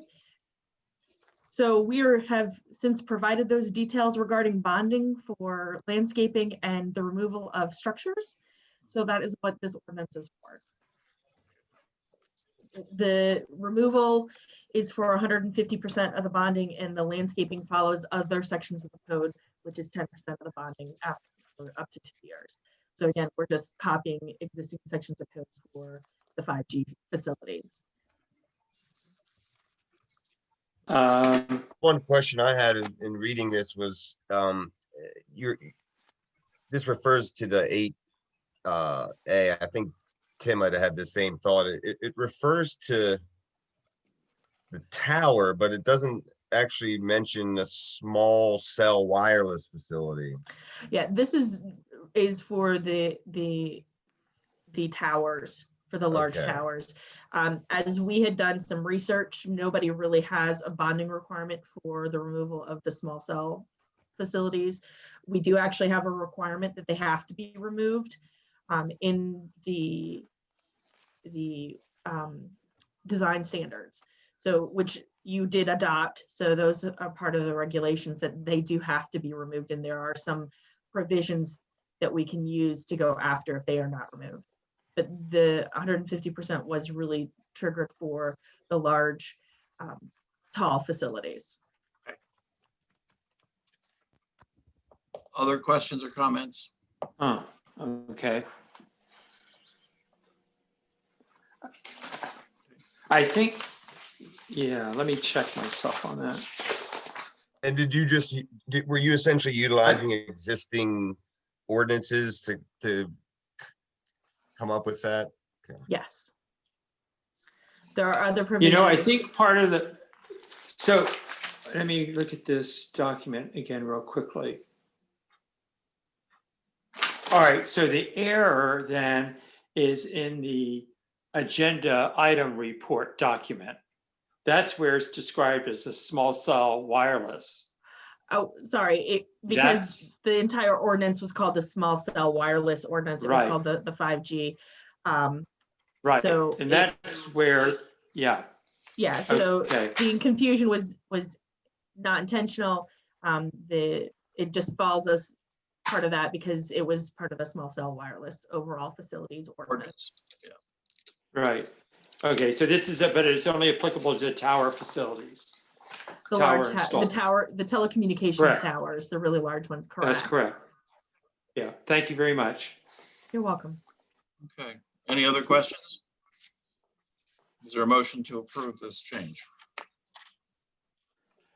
Make the motion to approve the update of the small cell wireless ordinance to include the bonding. Second. We have a motion to second. Did you have other discussion, Tim? I just had another question I wanted to ask. If we are, do we have the ability on staff to be able to make sure that our bonding, that these bond documents are kept current? I believe so. Yeah, I mean, we have other bonding requirements that are done throughout the city. So this would just be an additional bonding that we'd have to check, just like the other bondings that we have to do for the city. Right, and so you all do have a system in place to make sure that they're kept current and they don't expire, is that correct? we'll verify, but we'll make sure that we take care of that in the implementation. Thank you. Right, that would be very helpful. Thank you. We have a motion and a second. All in favor? Aye. Aye. Aye. Any opposed? Motion carries. Moving on to item I8, is presentation and discussion of preparing to adopt the 2018 building codes developed by the International Code Council. We've talked about this in the past, and Janelle, you want to talk about this, or? I don't think Janelle was ready to talk about this one. So sure. When we had the strategy session on December 11th, we had some discussion about this, and the main discussion point that Robin indicated needs to be really discussed and figured out before he drafts the ordinance to adopt the new ICC codes is whether or not we are going to continue to keep the exemption from the residential fire suppression system requirements. So it used to be until 2009, there weren't any. In 2009, the International Residential Code added for townhouses a fire suppression system requirement that almost all places in Delaware are exempted. I don't know about Newcastle County. I know Newark did not. In, I think, the 2015 version of the International Residential Code, it also calls for fire suppression systems in, I think, in individual single family detached homes. That's right. So before Robin starts to prepare things to come forward to council for adoption, we thought it would be beneficial to have a workshop where we talk about that specific issue of fire suppression. Most of the other things, we make some small tweaks here and there, but this is a kind of a big one. And And Sussex County exempted they exempted, is that right? They haven't done 2018 yet, but at this point, yes, they're exempted. Where was And that? Marie, there are other differences, aren't there, between the 2018 code and the 2012 code? Yes, but they're mostly technical. I mean, these codes are technical in nature. Every 3 years they come out with a new version of the code, and there's always something. There are always some differences, and those are some of the things that our staff will have to, kind of train on. We're currently in the 2012 building code. Right. Has Robin had an opportunity to read through this proposed, the 2018 code? I believe book? he's been to, I don't believe he's read through the books, but he has been to some of the trainings. Right. Well, the reason I'm asking is that I do, this is a very important issue, first of all. It's a very important issue for our city. The fire suppression element, I understand in principle, but I can't help but wonder if there aren't some other elements or components of construction that also need to be brought to our attention so we have a full understanding of the consequence of adopting the 2018 code. And we can certainly, Especially since we, did you just say that we're still stuck on 2012? Yeah. Right. So we're already 2 generations behind. Well, Right. So now, most places tend to update every other, because there's a significant investment into going into that next version. So they come out so quickly that typically most places will, we're on 2012, we're looking to do 2018. So you most places Sure. that I'm aware of, I can't, I haven't surveyed the entire USA, but most places that I'm aware of don't redo it every 3 years. I can appreciate that. What kind of additional financial, you suggested that there could be a financial consequence to this, is that correct, to the city? Well,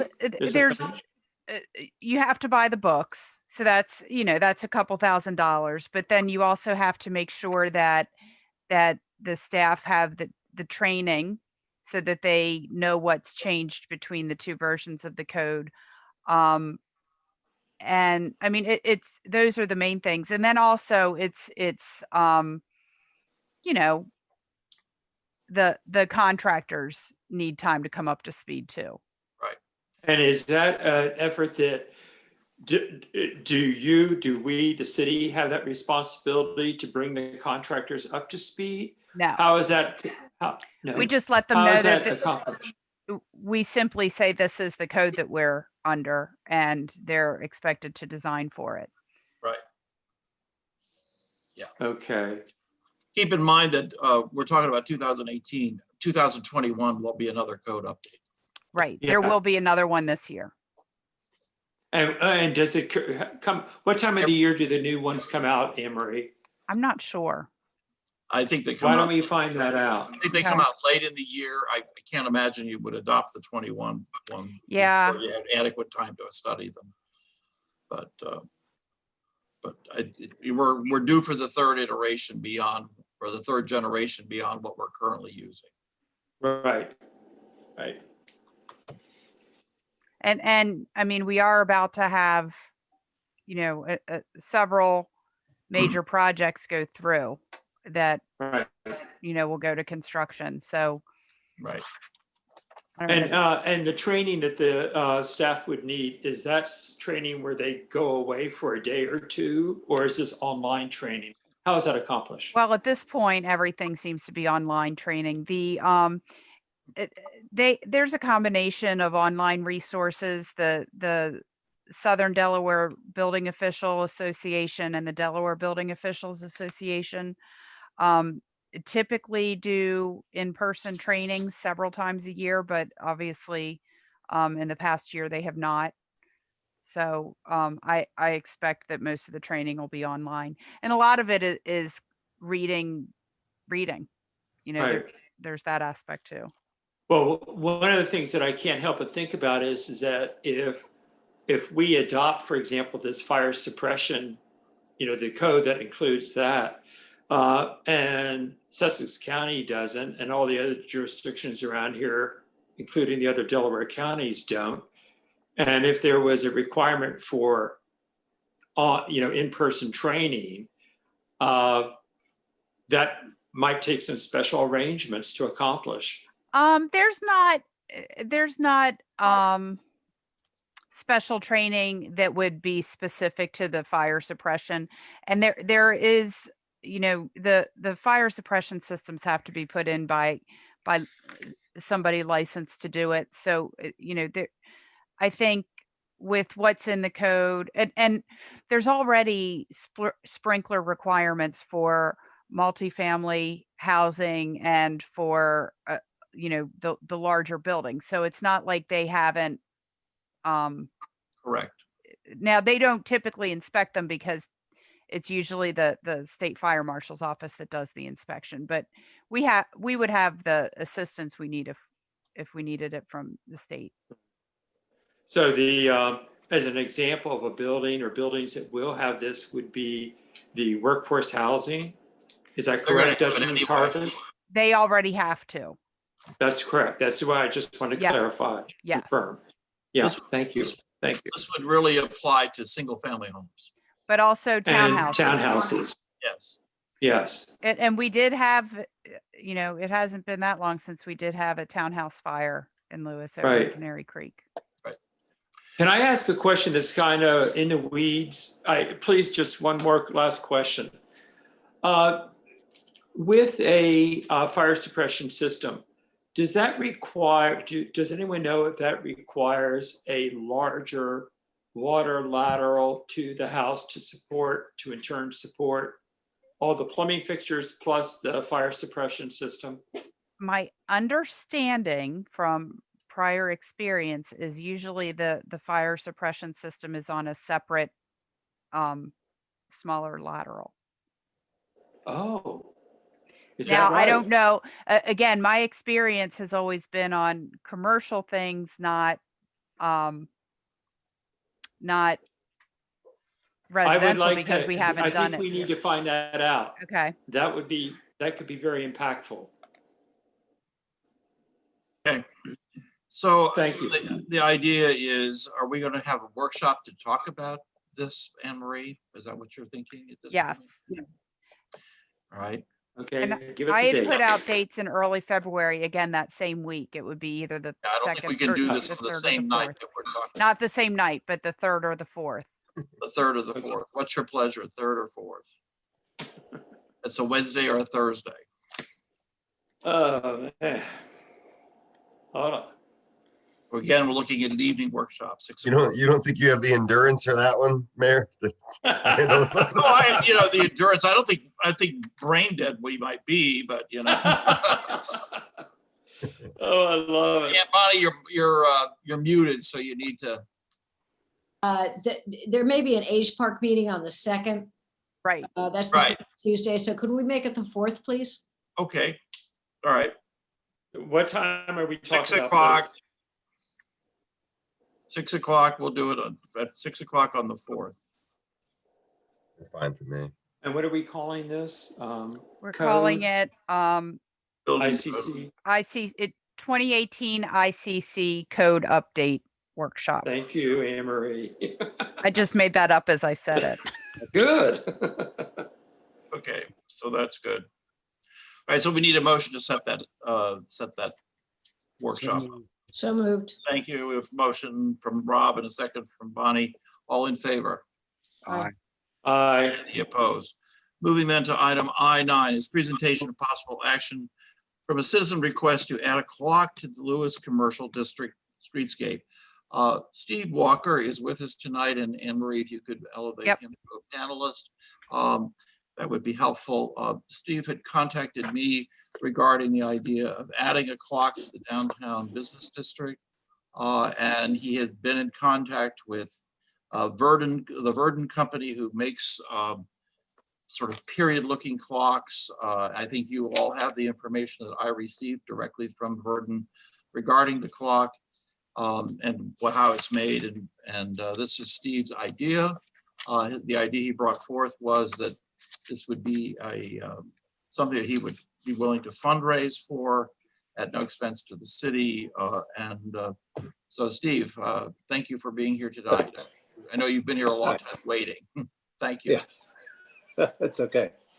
Yeah, I was in Warrenton, Virginia a while ago and saw this clock downtown, and it just, I just thought, what a great piece to be in downtown Lewis. It's very, I don't know, do you all have the yes, they have it. Picture of the clock? Yeah, you have a picture of the clock. I just thought it adds, it would add a real piece of nostalgia to downtown, and at no tremendous cost to the city.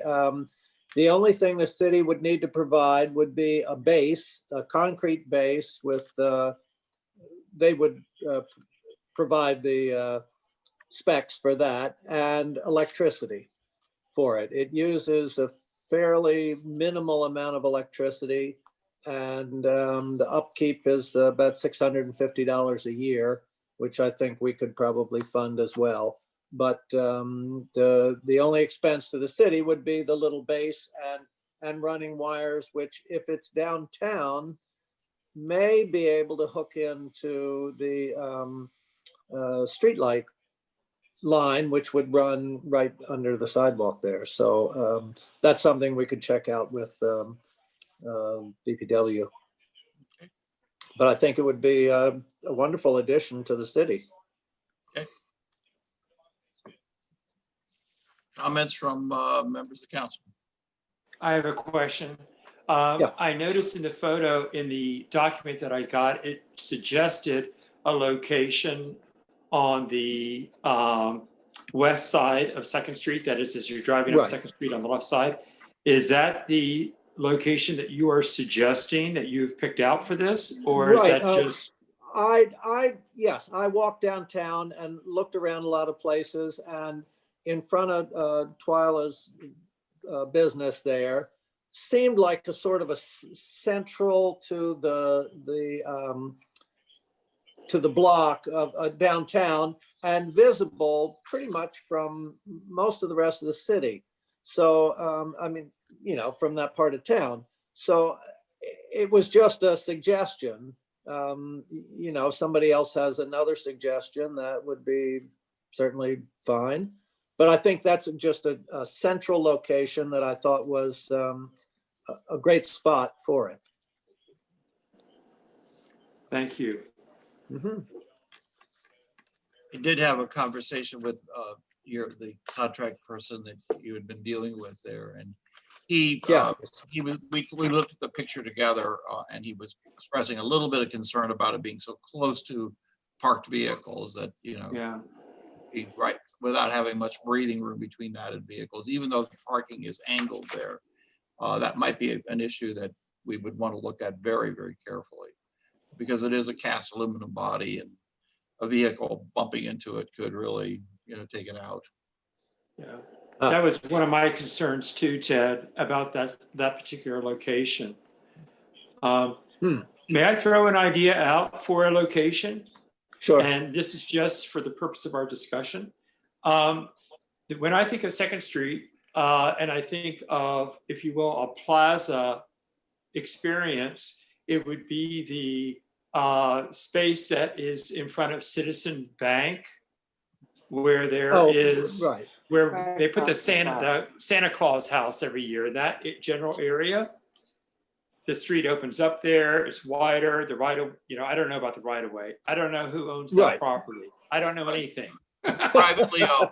It's owned by I just the have bank. an idea. That was, yeah, and, that's right. You know, Right and the other nice thing about that particular area is that there are park benches in the immediate area. And, you know, some people, when they think about hardscaping for cities, they think of a feature like what you're suggesting, a clock tower or something like that, and they integrate it with park benches. So absolutely, and because it becomes what the fella at the clock company said is they do become kind of a focal point and a meeting place. You know, I'll meet you at the clock, and so having the benches there is really kind of helps the whole thing work. And that was another area that I did look at. The only drawback there is there's a fairly large tree right there on that corner. I'm pretty sure on that is it a corner city there's tree? a tree. Yeah. Oh, they'll be dying. Don't worry about that. Other than that, I do think that that's a great alternative location. Yeah, the one thing to consider there is while the plaza is quite lovely, the plaza is entirely owned by Citizens Bank. Yeah, well, they're good neighbors. Right. And one of the considerations is that the electronic works of the clock can be in one of two places. One is in the base of the clock. The other is in a building right next to the clock. So if we wanted to offer the bank a partnership in this, then they could have the workings of the clock inside, and maybe they might even contribute to the thing. I mean, that's something I could go talk to them about, and but it might help in terms of So putting that's the a clock in place. Wi-Fi connectivity. Is that correct? No, I don't think it has Wi-Fi, but it has a computer in there which will reset it in turn. Anytime there's an electrical failure, the clock will reset itself. It automatically resets itself for daylight savings. You know, it's lit up, so you see it at night, and it's pretty 21st century in its works, but 19th century in its look. Yeah, I feel that way too these days. Steve, I've got a question. You said you said something about the maintenance cost is $650 a year. We could probably take care of that too. Who's the we? Well, I want to put together a group, you know, funding in the neighborhood. It's $15,600 for the clock. I'm willing to put up a substantial amount of that, and I would like to offer it to the neighborhood and see and get contributions. I think that would be a fairly, you know, a fundraising event, as it were, to raise money for the clock, and I think we can get that money without too much trouble. Online. The 650 a year, you know, that's something that we would also have to include in the fundraising, because, and that's an inspection. That's something that the company does. It's not something that we need to do every year, but that's a service that they offer to come down and check the clock out and make sure everything's working right. It seems a little extravagant for that, but that's their price. So I guess we need to meet that. So we would have to have an ongoing, kind of an ongoing thing, you know, the clock fund, whatever, to be able to pay for these things. It's very ambitious and very laudable. Well, I think it's worth it. Bonnie, you want to have a comment? Yeah, I'm just going to reiterate the comment I made earlier, which is, and I'll add a little bit to it, which is, I don't know if you were on earlier, Mr. Walker, but we were talking to another group of citizens who want to put 2, possibly 3 railroad cars over between the Rollins Center and the library and build a sort of a fake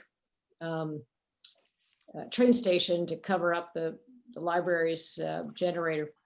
And Yeah, I didn't hear that. What I said then, and I'll repeat, is if you look at the list of citizen initiatives, all of which are great, but cumulatively, they result in an enormous amount of, how do I put this, additional stuff on city property. And I am quite concerned about that. Here, with this particular idea, there used to be a clock on 2nd Street. Were you aware of that? No. Was it on the Wilmington Trust? No, it was up where Agave is now. It was outside Habersham Peddlers, is my recollection.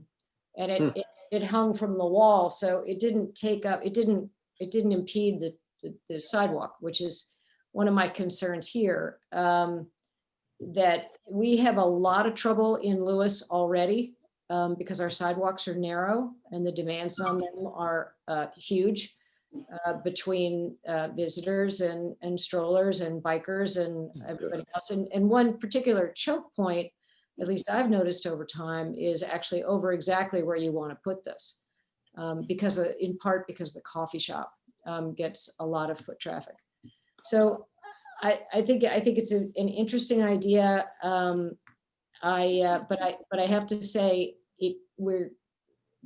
I did a list off the top of my head, and I think I came up with, I don't know, 10 or 12 things that people want to put on public land. And, I guess at a certain point, my view is we have to stop, or we're just going to have, it's going to be so chock-a-block that we're going to lose Lewis's charm. So I understand what you're saying, and I don't mean to be No, I think it adds to the charm, actually. This particular piece, I think, tremendously adds to charm of downtown.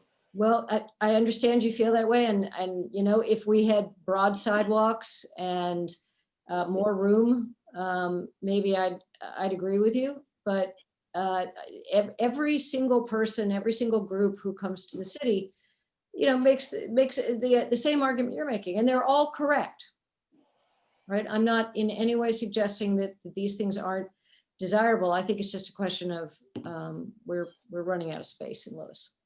And Okay, it's 1 square foot is about what it takes. So, yeah, but just we were talking about we're sitting here saying. trying to figure out a place to put it, and our sidewalks are what, 5 feet wide?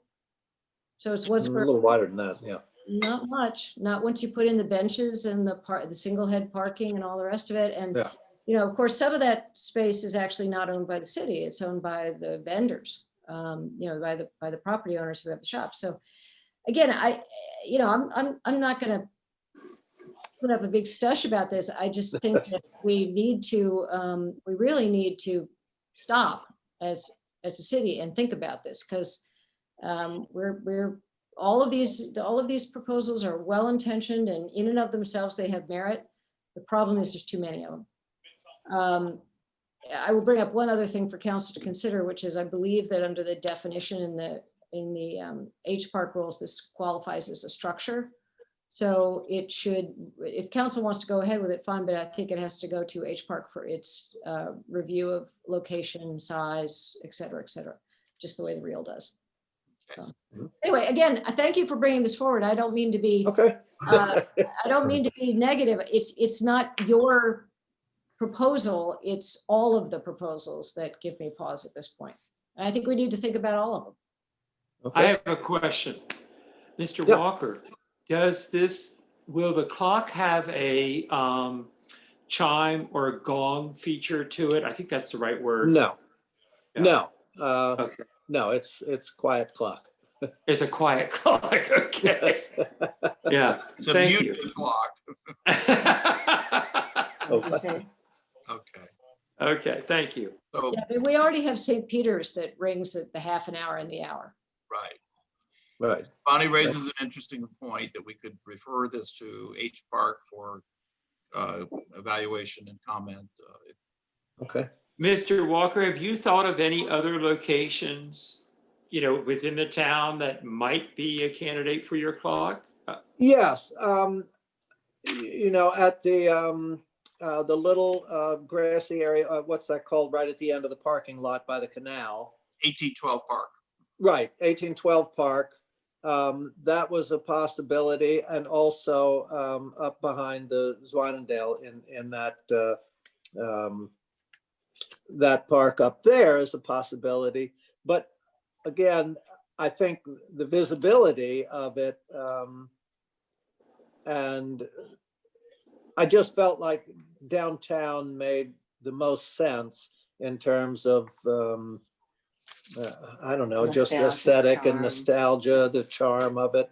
It Sure. just seemed like being right downtown would be the best Okay. location.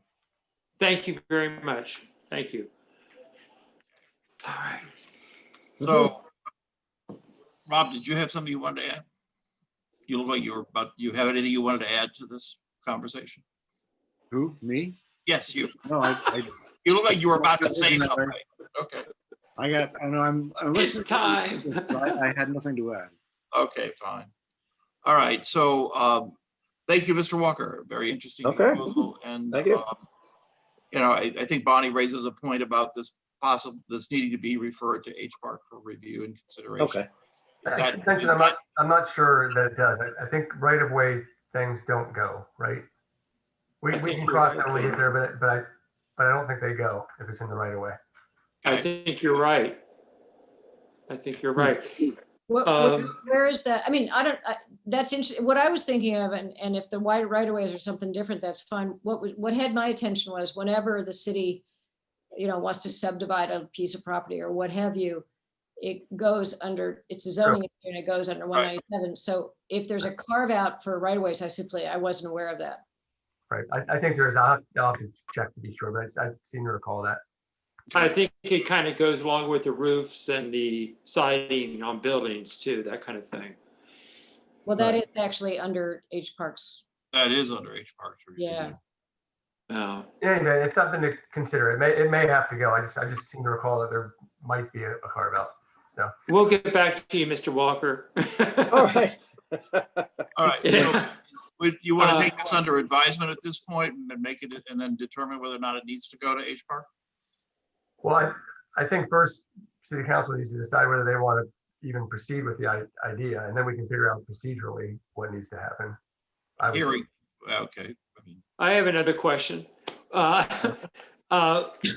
Would we want, if you were to have to go to H Park with this, wouldn't we have to have a location buttoned down for them to consider it? Yes. Yes. Okay, that's correct, right? So we've asked Mr. Walker, or he's agreed to, I guess, approach the bank. Is that correct, Mr. Walker? Or across the street in front of Twyla Farrell's. Right. Approach both of them and see how they feel. Right. Yeah. I myself share the concerns that have been expressed by several of my colleagues, where the area over by Twyla Farrell to me feels very congested. Okay. And I'm concerned about the relationship of parking spaces to where this clock would have to be placed. And we do expect the cars to pull up, into the parking spaces. And I would hate for this pedestal to be damaged, the tower to be damaged by a car pulling in. So, but the critical thing is the impact on the pedestrians. It can be very, very congested in that area. Right. Okay, well, we can certainly look at the area in front of the bank across the street and talk to the bank and see how they feel about having it there. And then I guess we'd get back to you with that. Okay. So I guess the question then, back to Glenn's comment is this of interest to you, and should we ask Mr. Walker to continue pursuing other locations that he could come back to us to talk about? I support it. I echo what Rob led with, which is I think it's laudable that our citizens are so generous with their time and money. So I'd like to say I appreciate that. But yeah, I think the location probably needs a little further examination. I think we're all in agreement that Twyla Farrell spot may not work so well. Okay. I mean, the Citizens Bank idea, there is at least some space over there. Yeah. And I agree with you on, you know, having the benches and the meet you under the clock and all that stuff. I mean, I think that's a good point, but at least there's some space over there. Mhm. Everywhere else, I mean, you know, between the awnings coming out from the various places of business and stuff, it gets quite narrow. I've been trying to think of someplace else that satisfies the concern that you're having, which is a good one, which is, you know, what's the point of a clock if there aren't people to see it? Right. And I keep thinking of, for some reason, the intersection at Savannah Road and Pilot Town and Gills Neck keeps coming to mind. You know, like the place I guess I keep thinking of is the Dogfish Head area on one side and the Graves parking lot on the other. I mean, I don't know if that's at all of interest to you, but at least it's open over there. And there's, you know, so right in front of Agave. You can't park there. Yeah. Well, then you'd probably be into a 4-way clock, which is considerably more money. Well, it's your money though, right? Yeah, it's my money. So what do you care? All right, sign us up. I mean, another thought might be to recreate. Oh boy, I'm back on the beaches. It's getting late. To recreate. Let me try again. To recreate. Yeah. The clock that used to be over by what's now Agave, and again, it was my recollection, and Ted, you know, correct me if, or anybody else, correct me. But my recollection is that was attached to the building. And so it was higher. And it didn't impede the sidewalks or parking or any of the things that we've been having. Well, they do make a clock that can be mounted on a building. Oh, do they? Well, maybe that's another idea. So, I mean, that's another possibility. And I thought about that in the beginning on the M&T Bank, but that's way down the block. I'd rather, you know, if we're going to put one in, I think a more central location is better. But if we go that route, then you know, that's a whole separate thing with the building, because then they've got to mount it to the building and the building has to supply electricity and all that. So that becomes a whole nother can of worms. There are actually been several clocks on 2nd Street. You know, there's one there, and Andrew was right that there was one mounted on Wilmington Trust at one time. He is right. It originally was a clock and then it became digital. But if you go back to the 50s, there was actually a clock at the head of 2nd Street that was located on a post right in the middle of Savannah Road. In the middle of the street. Well, actually, it was right as you turned into 2nd Street, right? Yeah. There was an island there. You know what, we could, that's a great idea. And you know what? And what we call that today is a traffic calming device. Yeah, right. And that's where we put it. I think at that point, traffic was still 2-way on. For horses. Right. All right. I think we're getting touchy. All right. So, oh my God. I guess what I'm hearing is that there's generally a consensus that there's interest in this, but we'd like Mr. Walker perhaps to explore other possible locations and possibly a wall-mounted one. All right. So is that kind of what everybody's thinking at this point? Works for me. So, sure, let's talk. So I think, you know, I think that's what as I listen to everybody, I think that's what I'm hearing is that there's interest, but we're not quite where we need to be yet. Okay. All right. Well, I will do some more research and get back to you. Wonderful. Thank you very much, Mr. Thank you so much, Mr. Thank Walker. you, Mr. Walker. Thank you. Thank you very much. All right. Steve. All right. So we'll hear from you. And anyone interested in donating, please let me know. Okay. So if you'll keep us up to date on your findings, we can possibly add it to next month's schedule or next month's agenda if you've got the information together. Yeah. Okay. All right. Thank you very much. Thanks, Very Mr. good. Walker. Appreciate it. Thank you very Mr. much. Walker. Thank you. Okay, All right. okay, so we now, I You made don't it. believe we have a need to go into an executive No, session. Ted, if you Yes, could go back to I-1, it won't take long. okay. You want to go back to I-1? Okay. Yeah, thanks. Sorry about this, but Glenn, are you Fine. still with us? Glenn, do we have you? I'm here. Yep. Okay. What Andrew alertly pointed out is that your language would allow us to restrict fishing from any beaches under periodic lifeguard protection. Well, Lewis Beach isn't, most of it, as we've heard in another context, is not.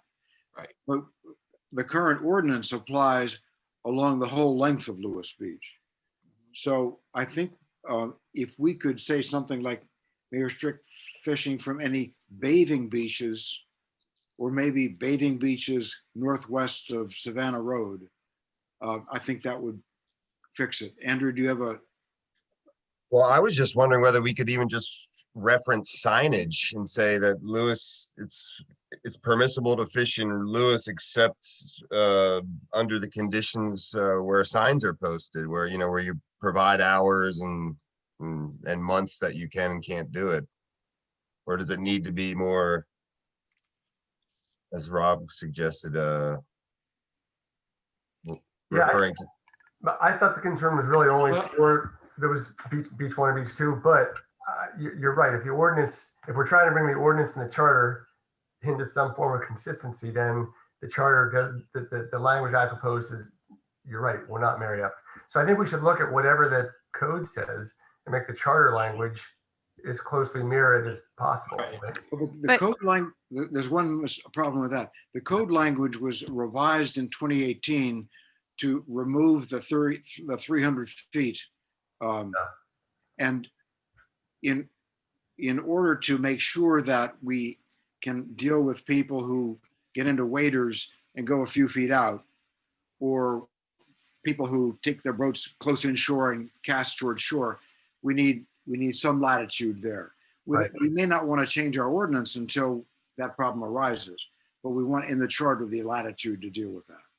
So how would you suggest doing it? It seems that you should make it as broad as you can, so long as the General Assembly would go for it. So I wouldn't have any problem, you know, including language that says, that includes any and all bathing beaches. Sounds good. Yeah. Okay with you, Andrew? Yeah, I mean, my whole thing with obviously is I don't want to change what already is the practice. Right. So as long as that marries up, I'm fine with it. Yeah. I have a question. When we do an ordinance such as this one, Anne Marie, this question is for you, I think. Do we have, what is our expectation or requirement to make sure that our signage in the field supports the ordinance? Do we need? Well, so when we redid the signage a few years ago, we thought it was all squared up with the ordinance. And then Dennis Reardon pointed out something where it was incorrect on the sign. So before the next season, we can make sure that we, you know, get patches for the signs to fix anything. Now, just to be clear, this is what we're looking at now is not the ordinance, it's the charter, which is kind of like the level up. Right. Correct. So This won't require any change in signs or any change in Right. the ordinance itself. It just Right. authorizes what we've already done. Right. That's correct. I just wasn't, I had never studied the signs on the beach to make sure that they were current and, you know, correct. That's, Right. or that they supported the code. Yeah. I had not done that field work myself, but Andrew has apparently. Okay. Right, Andrew?